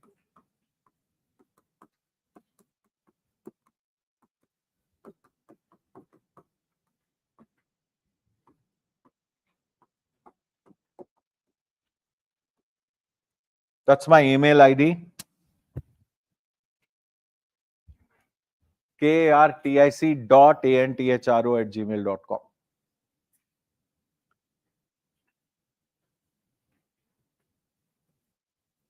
Okay. So I'll leave you. I have another class, but write a email to me. Mr. Vinay will take over, take you through the all-important physical anthropology. Thank you so much. Good luck. God bless you. Thank you.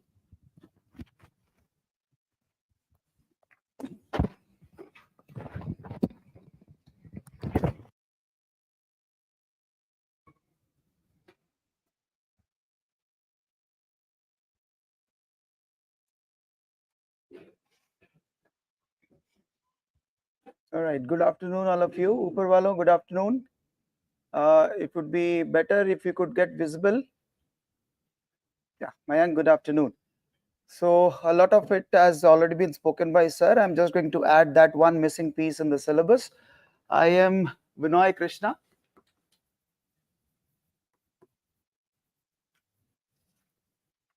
And I shall be responsible for covering the physical anthropology, or as it is also largely known as the biological anthropology. Now, before I get into what all things comprise in this requirement, let me start with something which is absolutely cliched, which is what should be the method or strategy for making the choice on one of the optional papers.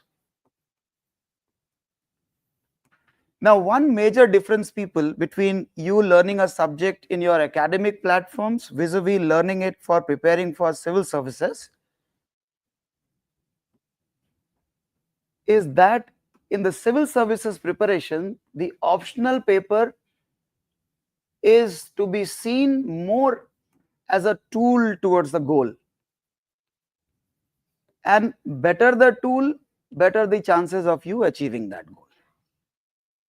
Now, some of the basic tenets that we generally look for to make the wiser choices before we start putting in our efforts are as follows. Cliched, all of you might be knowing, but once I list it all out, and then once we have been through the entire syllabus, we will come back and see how the optional anthropology and in particular physical anthropology would be faring in all those parameters.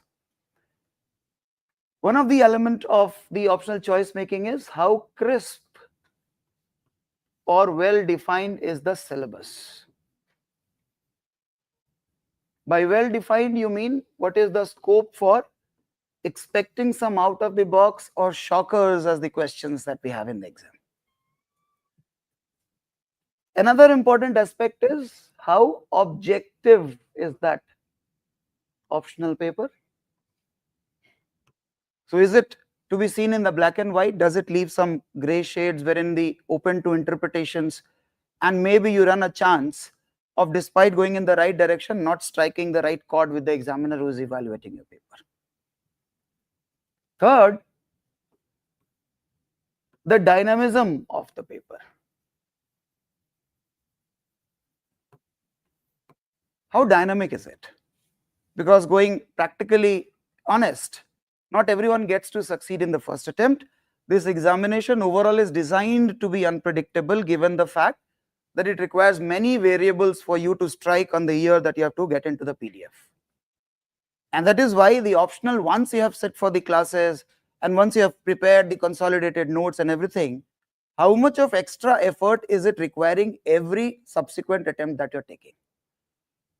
If it is lesser, it means that your job gets easier. Every next attempt that you are forced to take up will necessarily be much better in the quality of answer that you will provide. That is one.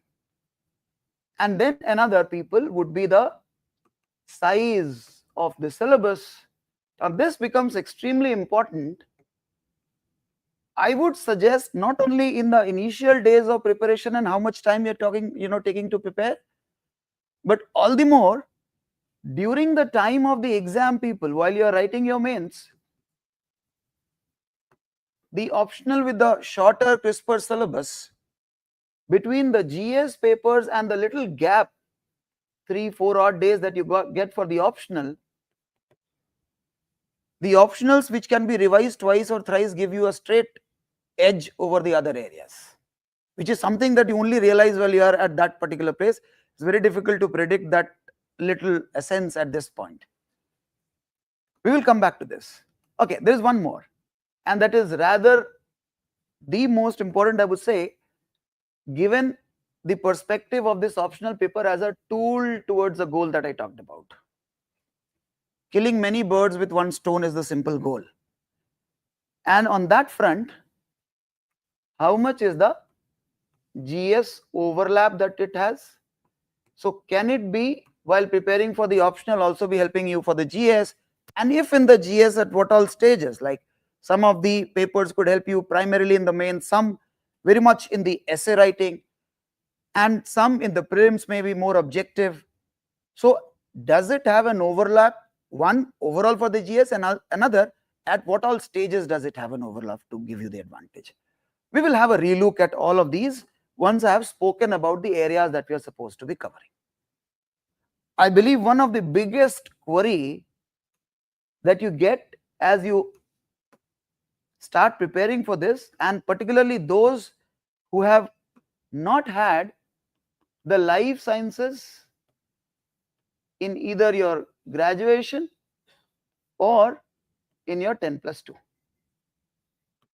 So before I get into the entire content, let me tell you, it is a good advantage not to have this background, as you start with the blank slate and you remain very well disciplined within the limits that the subject requires. Because I have seen that one of the biggest vulnerabilities for those with the background is getting too excited, too curious about the subject. Because if you are coming from the life science background or biology background, many a times you don't know when to take a stop call, which is an advantage that all of you should count for. I am expecting that possibly there would not be many who would have not studied the simple science till 10th standard, life sciences, simple biology. And that is the starting point you require for preparing for physical anthropology. If you have had it, right at the very outset, knock that doubt from your head that whether engineering background, mathematics background, a pol science background, or humanities background, is this a good option for you or not? I told you it is actually an advantage if you keep working in a disciplined manner, because many other advantages that we will be learning as we go through, you'll find that it is going to be a good bonus for you. Now, how do we start? People, the entire syllabus of physical anthropology is to be arranged by us as we train in a very organic sequence. So we will have an organic evolution of learning of this subject, while organic evolution is also a topic that we'll be covering. So we'll start from the very basic. Something that as a 6th standard student you were taught, or 4th or 5th standard or 3rd standard these days you are starting to learn life with, as to what is a cell. I think many of you would be offended if I ask you this question. What is a cell? For you charging me for rating you that low. But this is exactly where we start from. So in case someone has a doubt in that, we will also start from that fundamental. But then learning about the cell, one would be from that lens of the school standard, but gradually the classes will give you the awakening beyond it also. Like I know most of the people have that straight-jacketed reply, what is a cell? The structural and functional unit of life. So do we mean to say a prison cell is a structural and functional unit of life? Or the cell phone, by the way, figuratively speaking, cell phone is. But is that the cell we are talking about, or the cellular network? So we will have a more holistic understanding of why each of the terms are called to be so. But the fact remains, the cell happens to be the building block of life. And that is why our start of the study of entire physical anthropology will happen from the cell. Why is it called as the building block of life? What does it comprise? So its entire content. And then basic people, all of you already might have studied that in your normal GS preparation, that the basic biomolecules, proteins, carbohydrates, lipids, DNA, RNA, we will split it all open and we will see how in the right proportion all of these aggregate to produce the functional unit called the cell. By the way, we call cell as the functional unit of life for the simple reason that a cell is the smallest entity that will do everything that you can associate life with. If you go any lower than that, why don't we call mitochondria as the unit of life? After all, that is also a part of living organism. Why don't we call nucleus as one? Because they can do some functions, but not all. Response to stimuli, growth, reproduction, metabolism, death, all of it. So this is where we start from. And then we will understand how these cells got aggregated into the multicellular organism that we call as humans. A human, let me tell you, on an average, all of us sitting here, each individual is made up of nearly 30 to 50 trillion cells. And unless you have been trained into it, you might find it surprising that all these 30 to 50 trillion cells that your body is made up of are the carbon copy of that one cell. Every single cell of your body is the same. Surprising it is because each one of them are functioning differently. Your heart cell is functioning different than your liver cell, than your skin cell, than your blood cell. So where lies that difference? That will become the next step that we'll enter into. Who tells a cell what to behave like? Why to behave like a liver? Why to behave like a heart cell or a skin cell or a kidney cell or a neuron, or maybe the cell making the vision possible, hearing possible, all of it. So we will start with the very blueprint that contains all the information of what has to be acted upon. And that is where we will start with the genetics or genetic material, where we will figure out in the class the very fundamentals of the biomolecules of life, DNA and RNA. And we will understand people when you get to hear some fatalists saying that sab pehle se likha hua hai ji, more to reflect their defeatist attitude that yes, everything has been there in our destiny, we will learn the same statement to be true, but in a different perspective. Everything has been preordained, written in our genetic material. I know I might be sounding a fatalist only under the garb of appearing scientific, but then we will defeat that very statement later. पहले से लिखा हुआ है तो बदलने की ताकत रखेंगे हम. We will be capable of changing it, where we'll be also talking about the DNA technology, genetic engineering, gene therapy, genomics and whatnot. But that is for later. So once we will decode how all these informations are stored, which is allowing the life in all its beautiful diversity that we look at possible, and how does it play out? Someone has to act upon this information. If we take human as a construction, then the genetic material is that architectural design. So from the design to the construction, who does that? And that is what that will be calling as gene expression.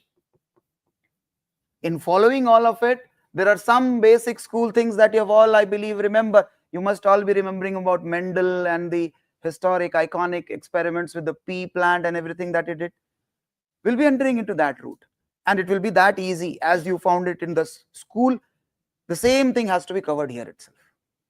So gradually what you will be learning, that the things are pre-written and we will become deterministic in our understanding. Deterministic meaning you will try to acquire the idea that genes determine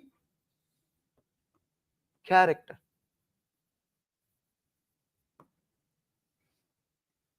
This is basic. I think you might not require any mentoring in that. You already know.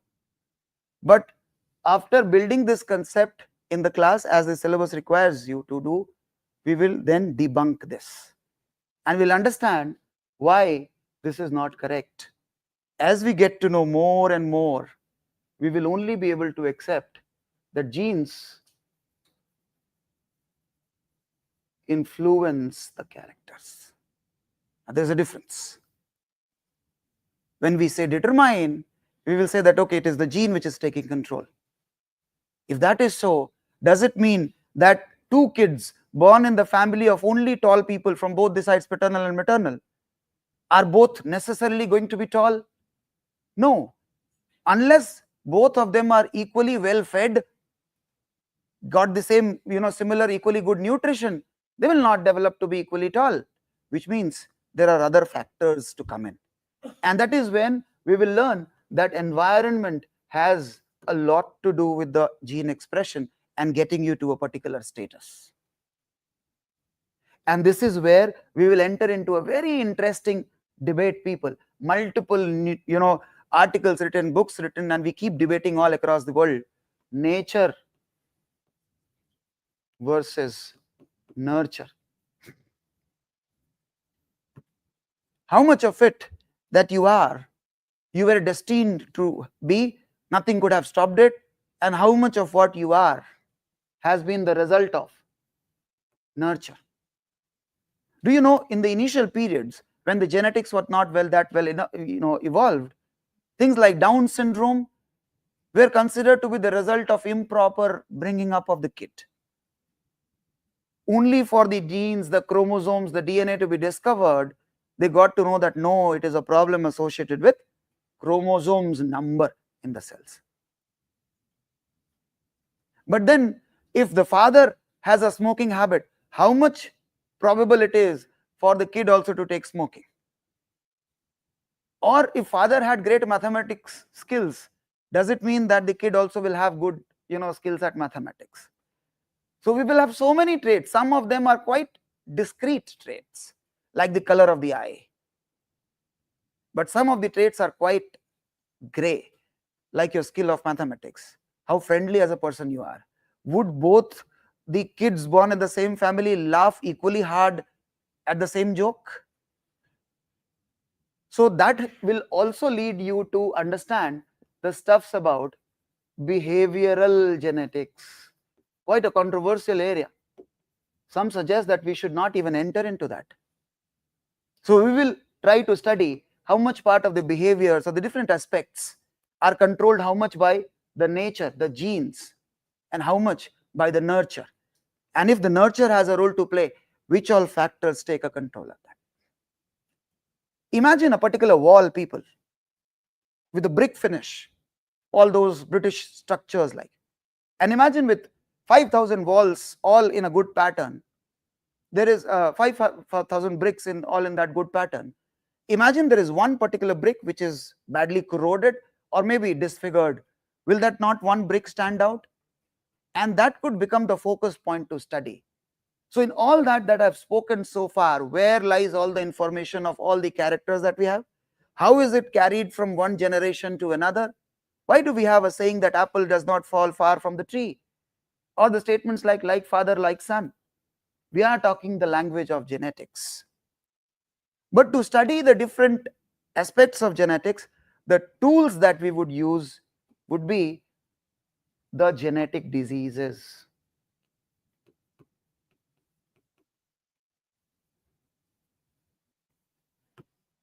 We will study all the different genetic diseases that occur at the level of genes, that occur at the level of chromosomes, how they pass on from one generation to another. And if we can have a prediction of that, can we use that predictive value to counsel the prospective parents to plan their family making accordingly? That is called as pedigree analysis. Many of you might have heard of it. And that is done in a larger functions called as genetic counseling.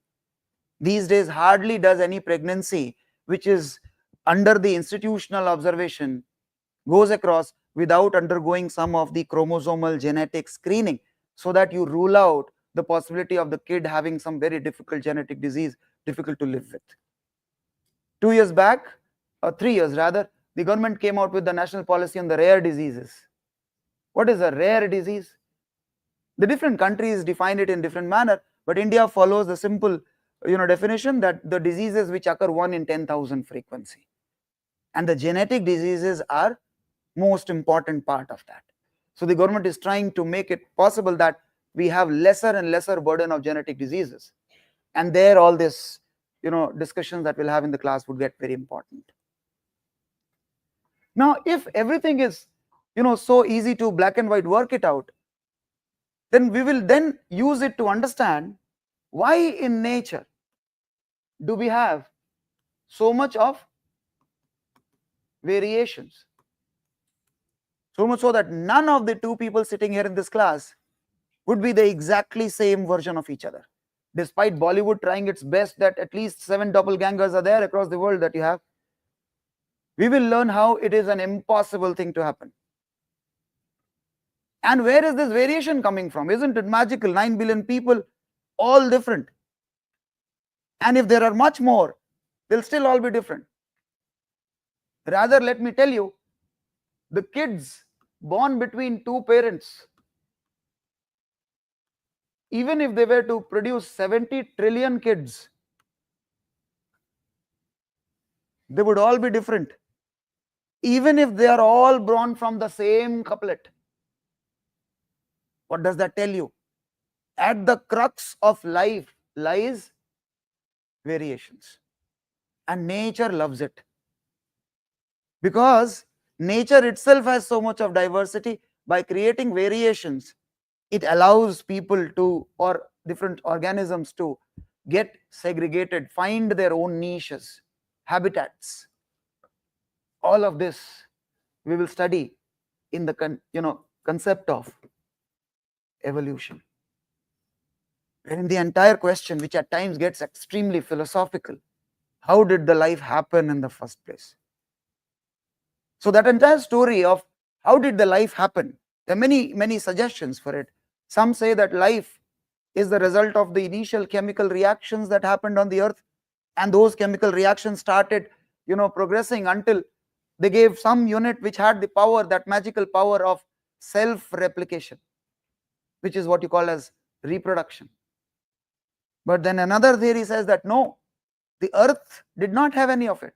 It was seeded by some cosmic entity, that is an asteroid, hits, and it brought the seeds or the spores, and that those spores started coming up and led to the situation that we have. There are belief systems that suggest that no, all the forms of life that we see have been paradropped as such.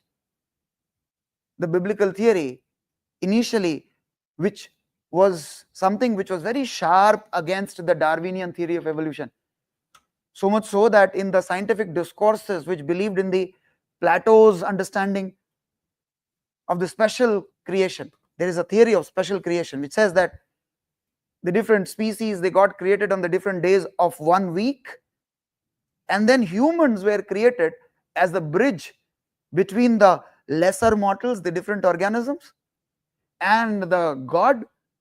We are those special ones which have, because of the power of spirituality, to be the bridge between both of it. So what we see that there are many ways to explain it. Darwin was badly criticized even on the most scientific of discourses, saying that your grandpa could have been chimpanzees, not ours, which was actually a very unscientific way of dealing with a scientific proposition, which we'll look into.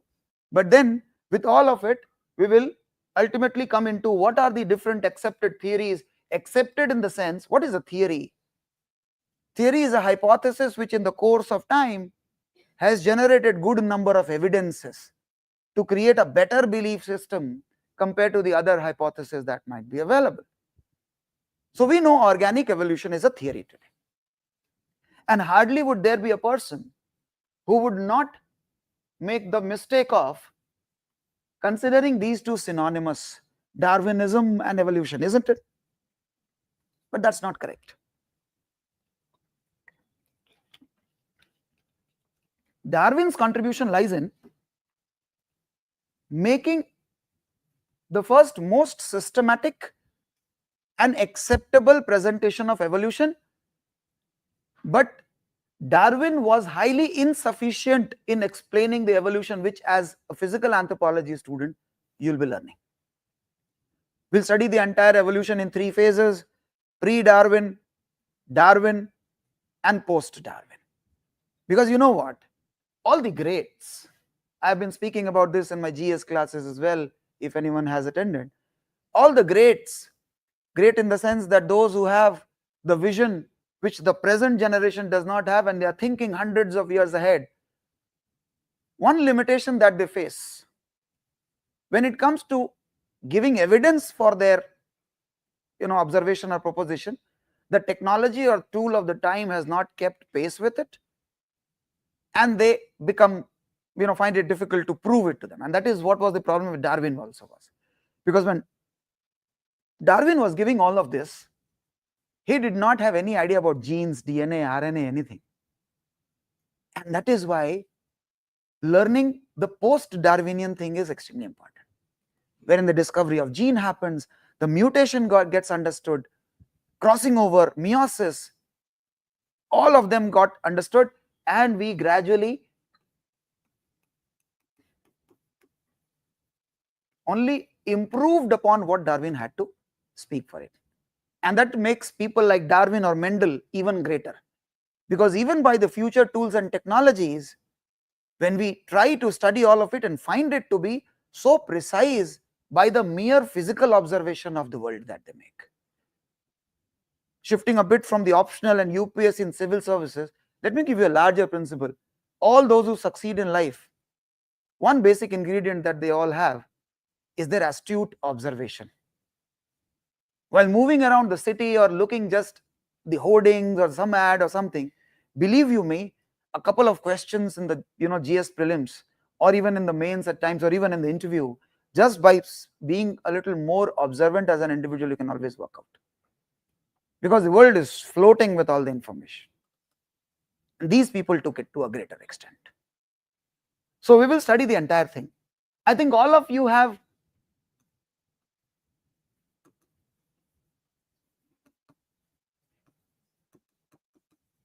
heard about this. You have been using this as a general philosophy of life in order to explain the competition, a cutthroat one, by hook or by crook, because the Darwin said it, survival of the fittest. But the anthropology classes will tell you that this is not Darwinism. Survival is not important. Choosing to reproduce is. Are you getting my point here?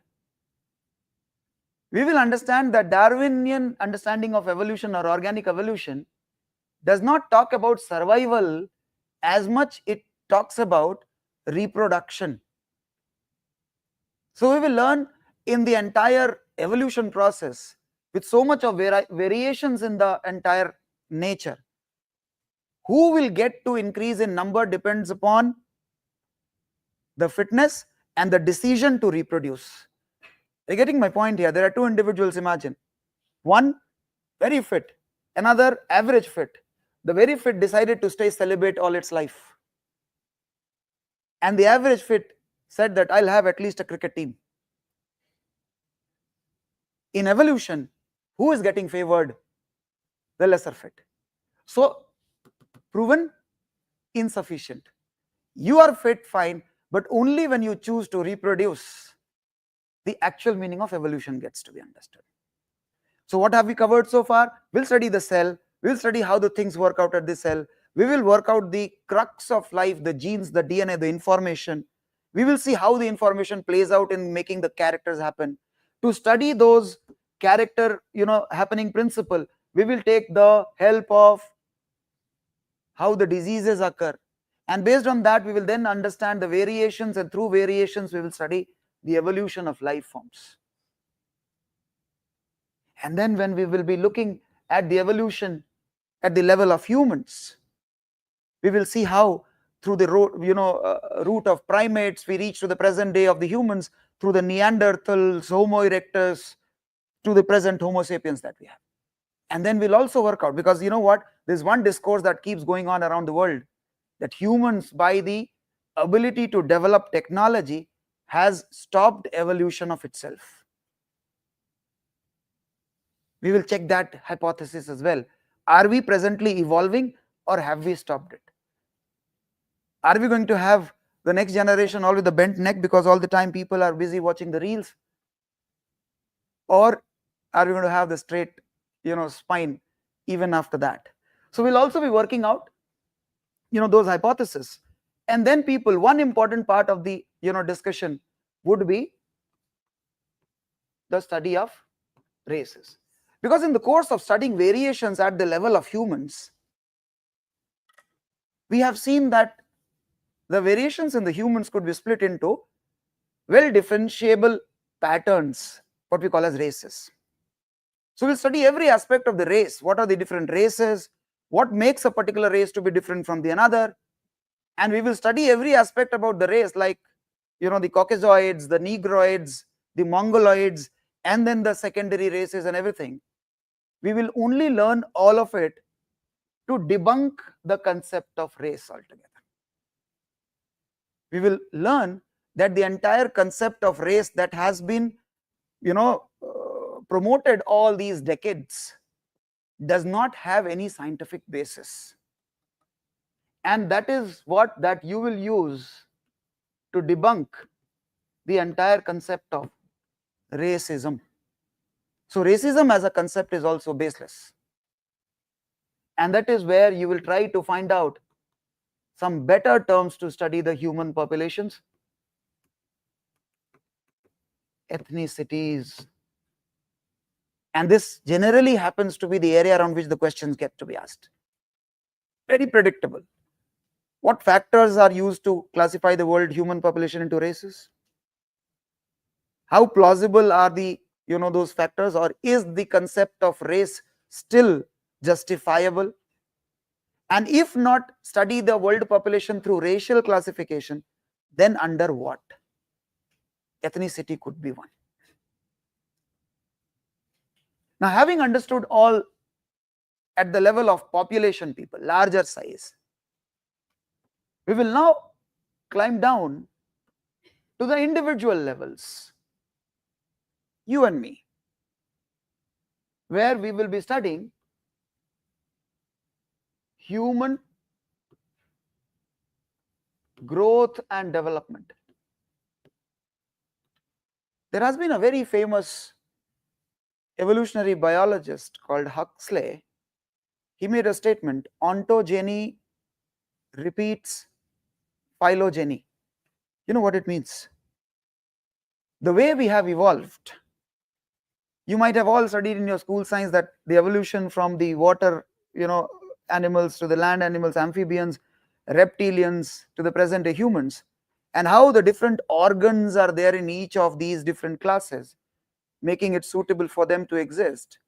Each of these stages that we have taken in the millions of years of evolution is what that gets repeated in the development of the single cell that starts the making of a baby. What is that single cell called? Zygote. To that infant. This entire journey as a gestation within the pregnant lady's womb will have the imprints of the overall evolutionary routes that we have taken. And then we will understand how this entire journey happens. And not only till infant, beyond infant to the childhood, to the adulthood, and then the senescence, which is aging, and then the death. So human growth and development would be a story of womb to the tomb. And then in that entire story from womb to the tomb, what are the factors that govern the proper development from one stage to another at each of these phases? And that is where, interestingly, people, I took the term senescence, which is what? Aging. We'll understand why the aging happens. And let me surprise you, a lot of your aging is modifiable, is within your control. Something that we take as a fatalist thing that, okay, aging has to happen. But this is one thing where nature versus nurture factors in.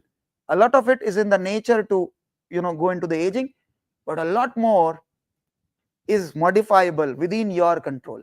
And that is why people, we will see age in two lenses.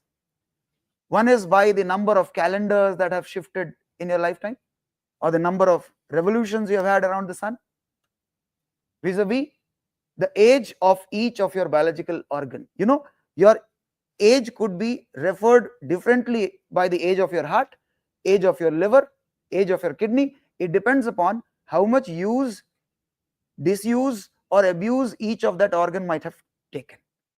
And that is also the reason why some people look to be much older than what their actual age is, while some are forever young. And then we will also try to work out what could be the right mantras to stay younger. So that is one extra bonus that as an anthropology student you will always have. There have been, there are places in the world which are called as the blue zones for longevity, 5 places where people generally live to be more than 100. And then there have been researches on that. And the researchers have also given you some pearls of wisdom as to what are the common elements that they have found in all. And most of those common elements are something that you can incorporate in your life. So that's the real good news. So we will study the human growth and development. We will then also study within this the different types of bodies, which is in more technical terms called somatotyping. Why some of the people are born to become sumo fighters while some are born to be athletes. So we will see how the different body types could again depend upon some part by the genes, some part by the nurture. And let me tell you, it is not that prevalent in India, but in many of the developed countries, the tools being available, the parents who are too much concerned and anxious about what the kid is going to take up, be it sports or be it the profession, whatever, they make them undergo the genetic screening, find out the right genes, endowments do they have or not, and then they pre-decide what is that kid designed to be better fit for, which is where we'll learn somatotyping. Unfortunately, some of the people have also taken the body types to be reflection of the personality types. So there are some researchers who have suggested, based on what body type that you have, you are also known to have a certain personality attributes, which is very controversial, and that does not have much of the solid evidential foundation. But it is very important to debunk that also. So we'll be studying all of it, your body parts, your body types, and how your body type falls into a particular category. What does it make you to be fit for, or maybe not so well fit for? And then people, having conducted all of these studies, you will get into the last little part where we'll be studying the applied physical anthropology. I think in multiple discourse around the other parts of the syllabus, sir might have also hinted about how these knowledge helps you perform better at sports, right from your attire to the tools to the choice of sports. The anthropometry or the physical anthropological measurement part is going to be quite useful. Do you know these runners who are into sprinting or marathons, they get evaluated how much pressure in different parts of the feet are they putting as they are walking or running, and based on that their shoes are also designed to take up that. Now, have you seen why the lizards are able to climb up the wall? If a lizard is there on the glass wall, look from the other side of the glass, you'll find it. You'll find that there are paddings and there are air gaps in between. That is called as gecko's feet. And these gecko's feet are being copied to make up the shoes, which will have provide you more better grip over the surfaces. The shark skin. You know why the sharks are so efficient at swimming? Because this skin has got the scales which are layered one above the other, and between each of the scale there are some air droplets that get stuck and that help in staying buoyant. The swimsuits are getting designed accordingly. In the defense, how to design the dresses, the tents, the cockpits, the guns. Like every, but different population group might have the different dimensions of the hands, isn't it? So your efficiency at using the gun would be higher with a particular minorly designed, dimensions of that gun. That is also called as anthropometry, the larger thing that I'm discussing about. Sitting inside the tent and looking outside, there are a few requirements that you have: your mobility, your view of the world. So how to make that turret, as it is called, designed for the best suitability, and that will depend upon who is it being designed for. Indians will have a different body type than the others, so maybe the same tank might not be working equally efficient. Then we'll also look into how the applied physical anthropology is of immense applications in the forensics. Forensic science is all about investigations, and the investigations could be required for multiple aspects. How about parentage dispute? How about the historical crimes of mass murders? How about the crimes that happen on a daily basis? For all of it, the anthropologists play a very important role, because they have done the study about the human features, forms, which could be useful in the detective job that they do. And this is where we'll be ending with our courses. Now, coming to how all of this could be useful with respect to the tools for optional selection that I was talking about. Let me show you a few of the aspects which are taking care of those little markers that we created. This is the syllabus. Larger view I've already given to you. Let us quickly go through some of the aspects, people. Physical anthropology has a major overlap with science and technology portion, and the good news is it has an overlap in both the prelims as well as the mains. Let me show you how almost every single year you are going to be a direct beneficiary 2 to 3 questions. Last year was a miss, 24, but that makes it all the more probable. Look at this. There was a question on microsatellite DNA. It is a part of one of the topic that we study, genetic polymorphism. Polymorphism is nothing but variation. Why we have so much of variations in the population, something that I was talking about. 2023 itself, there was a question on aerial metagenomics. Genomics is one of the field of the gene study, which is directly a part of your syllabus. You have to study genomics and its applications. Straight demand in that question. 2022, there was a question. The difference between plant and animal cell, although you will not be very much lucky all the time to get this simple a question. But as I told you, we'll start with the topic cell. You'll be sufficiently armed in case such questions also come.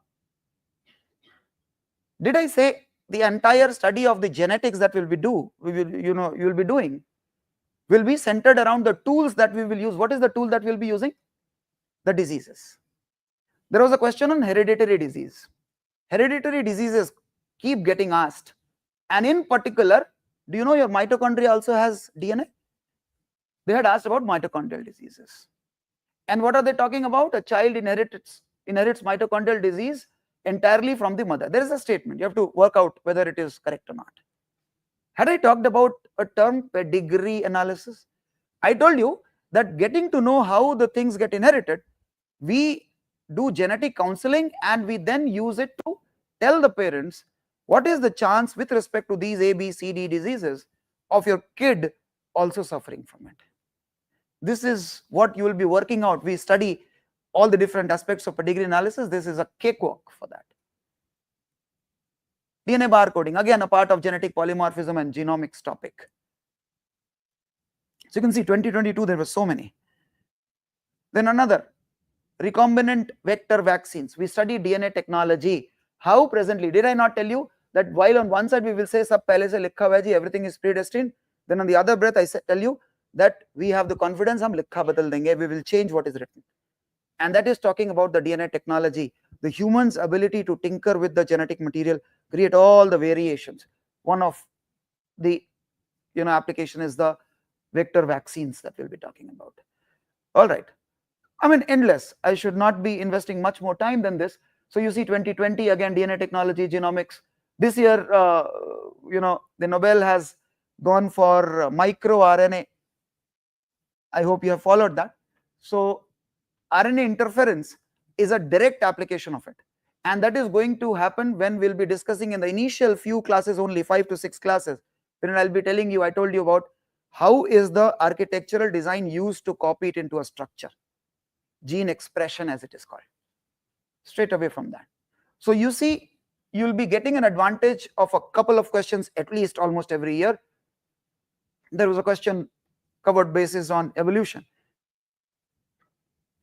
every year. Now let's look at some of the questions that have been asked in the mains paper.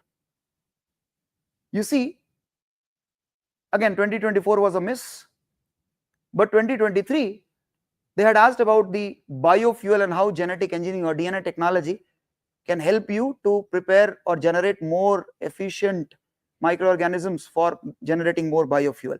I believe in the current affairs that you study, you might have studied about the Bio E3 policy, where the government of India is targeting making India one of the largest bioeconomies of the world. And what is bioeconomy? That anyway you will be covering in the GS, but the application as such is a direct fallout of the DNA technology that anyway we will be covering. You see this question, the increase in life expectancy in country has led to newer health challenges in the community. Did I talk about a lot part of the aging is manageable? And this is where all the new things come up. The medication, the lifestyle. Have you noted the demand for nutraceuticals has increased in the market? And what is that reflecting? The knowledge or the awareness of maintaining the proper nutrition balance is gaining a lot, and that is what is allowing the people to increase their longevity. And with the longevity comes the specific challenges. Directly a derivation from that aging as a topic that you study in the syllabus. Applied biotechnology, the vaccine development in this. Biotechnology application. DNA technology is a part of it. Again, so there are predictable questions that you can always get from the preparation that you do for your mains as well. So when it comes to the overlap with the GS, just physical anthropology part itself will give you minimum 2 questions in the prelims and minimum 2 questions in the mains also. Another aspect about the optional selection that I talked about was its objectivity. And if the things are all objectively designed, people, the chances of gray areas are not there. The physical anthropology topics are so crystally well, defined that you can list out in each of the area, these are the list of topics you have to prepare for. And obviously you can, by looking at the previous year questions, easily work out what is the expectation level of a particular topic to be appearing again. And that also means, people, in each of the area in physical anthropology, if the topics are listed, limited, the repeats would be a common thing. In each of the segment that I've mentioned here, I have color coded, the same color reflects the repeat that is occurring. You can see there are multiple repeats that have occurred in each of these areas. I'm not going to read it out now, but you can see the orange color is the same thing. You can see it has been repeated thrice. This is the time range of 2015 to 2024. So about Homo erectus, Homo neanderthals, twice. This highlighting I just did just before entering into the hall. Some of the segments I've missed out. You can check for yourself. Each of this segment you can see there are repeats. and that would make it much easier to go for a prediction. So on the scale of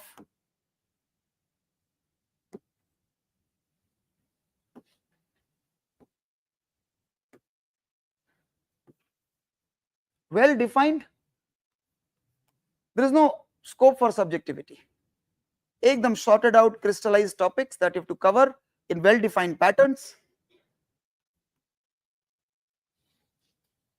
The GS overlap, we have seen it is giving you rich rewards each year. The size of the syllabus is crisply small defined, so you can do multiple revisions in that gap, I can ensure. One remains, what is the dynamism aspect of it?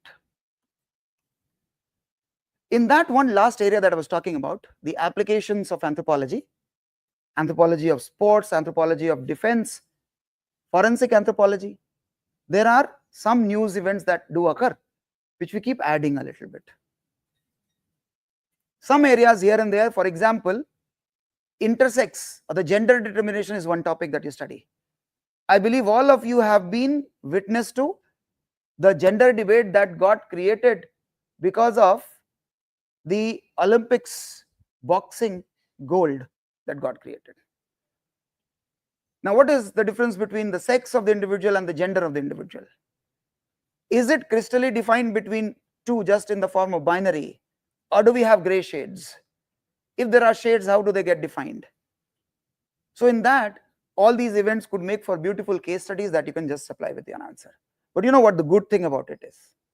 The good thing is, even if you have done the current affair addition once, and if you forget to do or you are not able to do the next year, those examples will still remain to be the valid examples, and then will earn you equally good marks.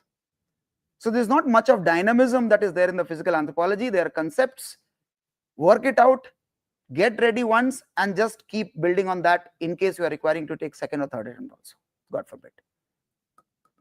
So on that count, physical anthropology is going to be an extremely rewarding area, because this is one area for anyone who is choosing to take anthropology. I would suggest give your best, because it will give you the reward like the maths paper used to give you in your school days. Black and white. There are no reasons, if you have provided all the right points, someone can find excuse to deduct marks. With respect to, if some people have the doubts on how much of the good hand at the flair at drawing that you need to have, not at all. You don't need, as it might be projected, since the biology and the, not at all. There are some very basic scribblings that you need to do, and the only clarity that your diagram should present, that if you have tried to draw an elephant, it should not look a turtle. That much. In rare cases, the diagram will not be required in most of the discussions that we have talked about. What basic readings do you need to do? Anyone who is wanting to maybe prepare a little early so that the classes appear to be more fluid, the only one basic reading that I would want you to do, if at all you wish to. Otherwise, in the class, we start from the absolute basis. The NCERTs, couple of chapters, let us say on cell, maybe some basics on DNA, RNA. And if you have time, which there is, a good number of days available, you can just study the basics of evolution that they teach in school. That is getting armed more than what you require. But that also is not at all something that not having done will impact your understanding in the class. That will ensure that we take you along. What is my teaching pedagogy? People, I will teach in the class with the board work. I love doing board work. Along with anything that requires some images, some case studies, I'll keep showing the screens, which I'll be putting up for the students as well. I make a habit of giving you the writing practice right from the beginning. One thing, please get clear, whatever the optional. You are not learning any particular subject for the sake of gaining knowledge in that area, which is a byproduct that you do. but that should not be the prime motive. As I started my talk, Abhi, that optional is a tool to get to that goal. And hence, right from the very beginning, you must train yourself to learn to write, not to just learn.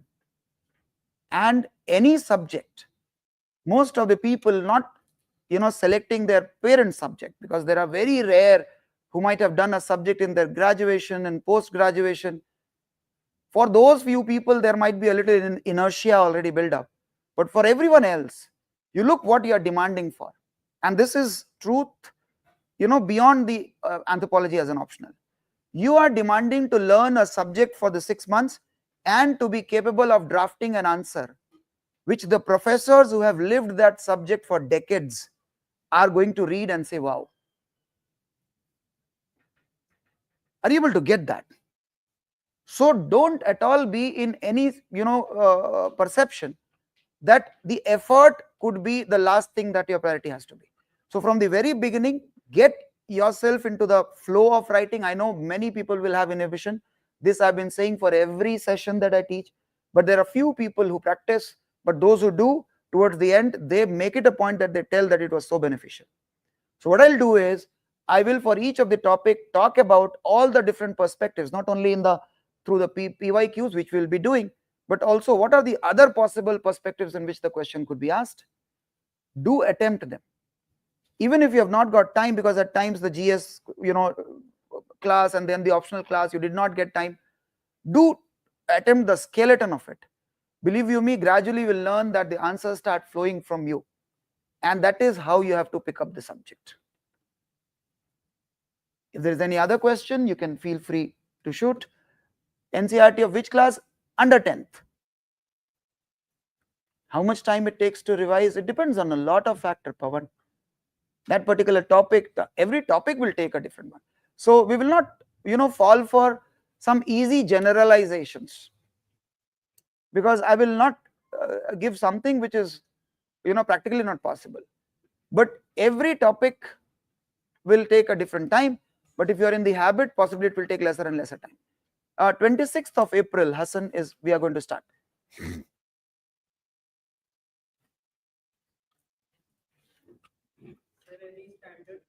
भी बताया मैंने. इसके अलावा everything that we give in the class, I will make you write a lot. I'll make you practice. It should be more than sufficient. But in case you wish to study, you can follow Biological Anthropology by Craig Stanford. Okay. So you can start with that. I mean, Pearson's publication. So there are still over 20 days left, so you can use it.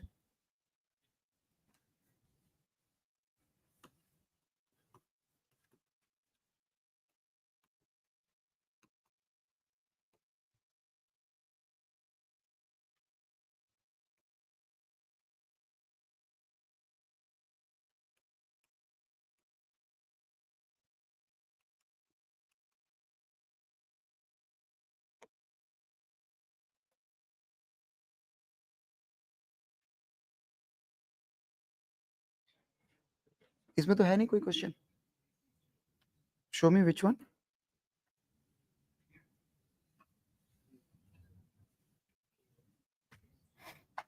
What will be class timings? Is there any evening batch available? Bhuvnesh, abhi we are starting at 7:30. The June batch, the timing is not decided, so I'm not very clear with that.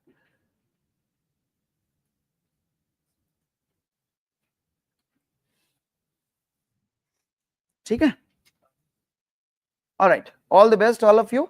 In case you need to communicate,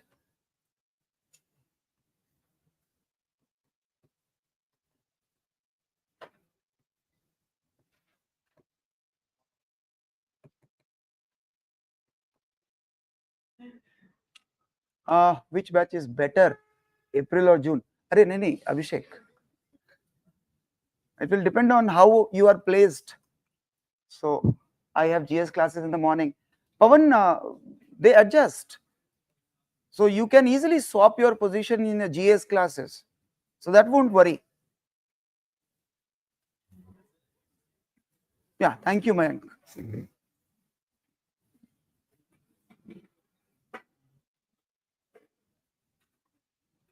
ठीक है.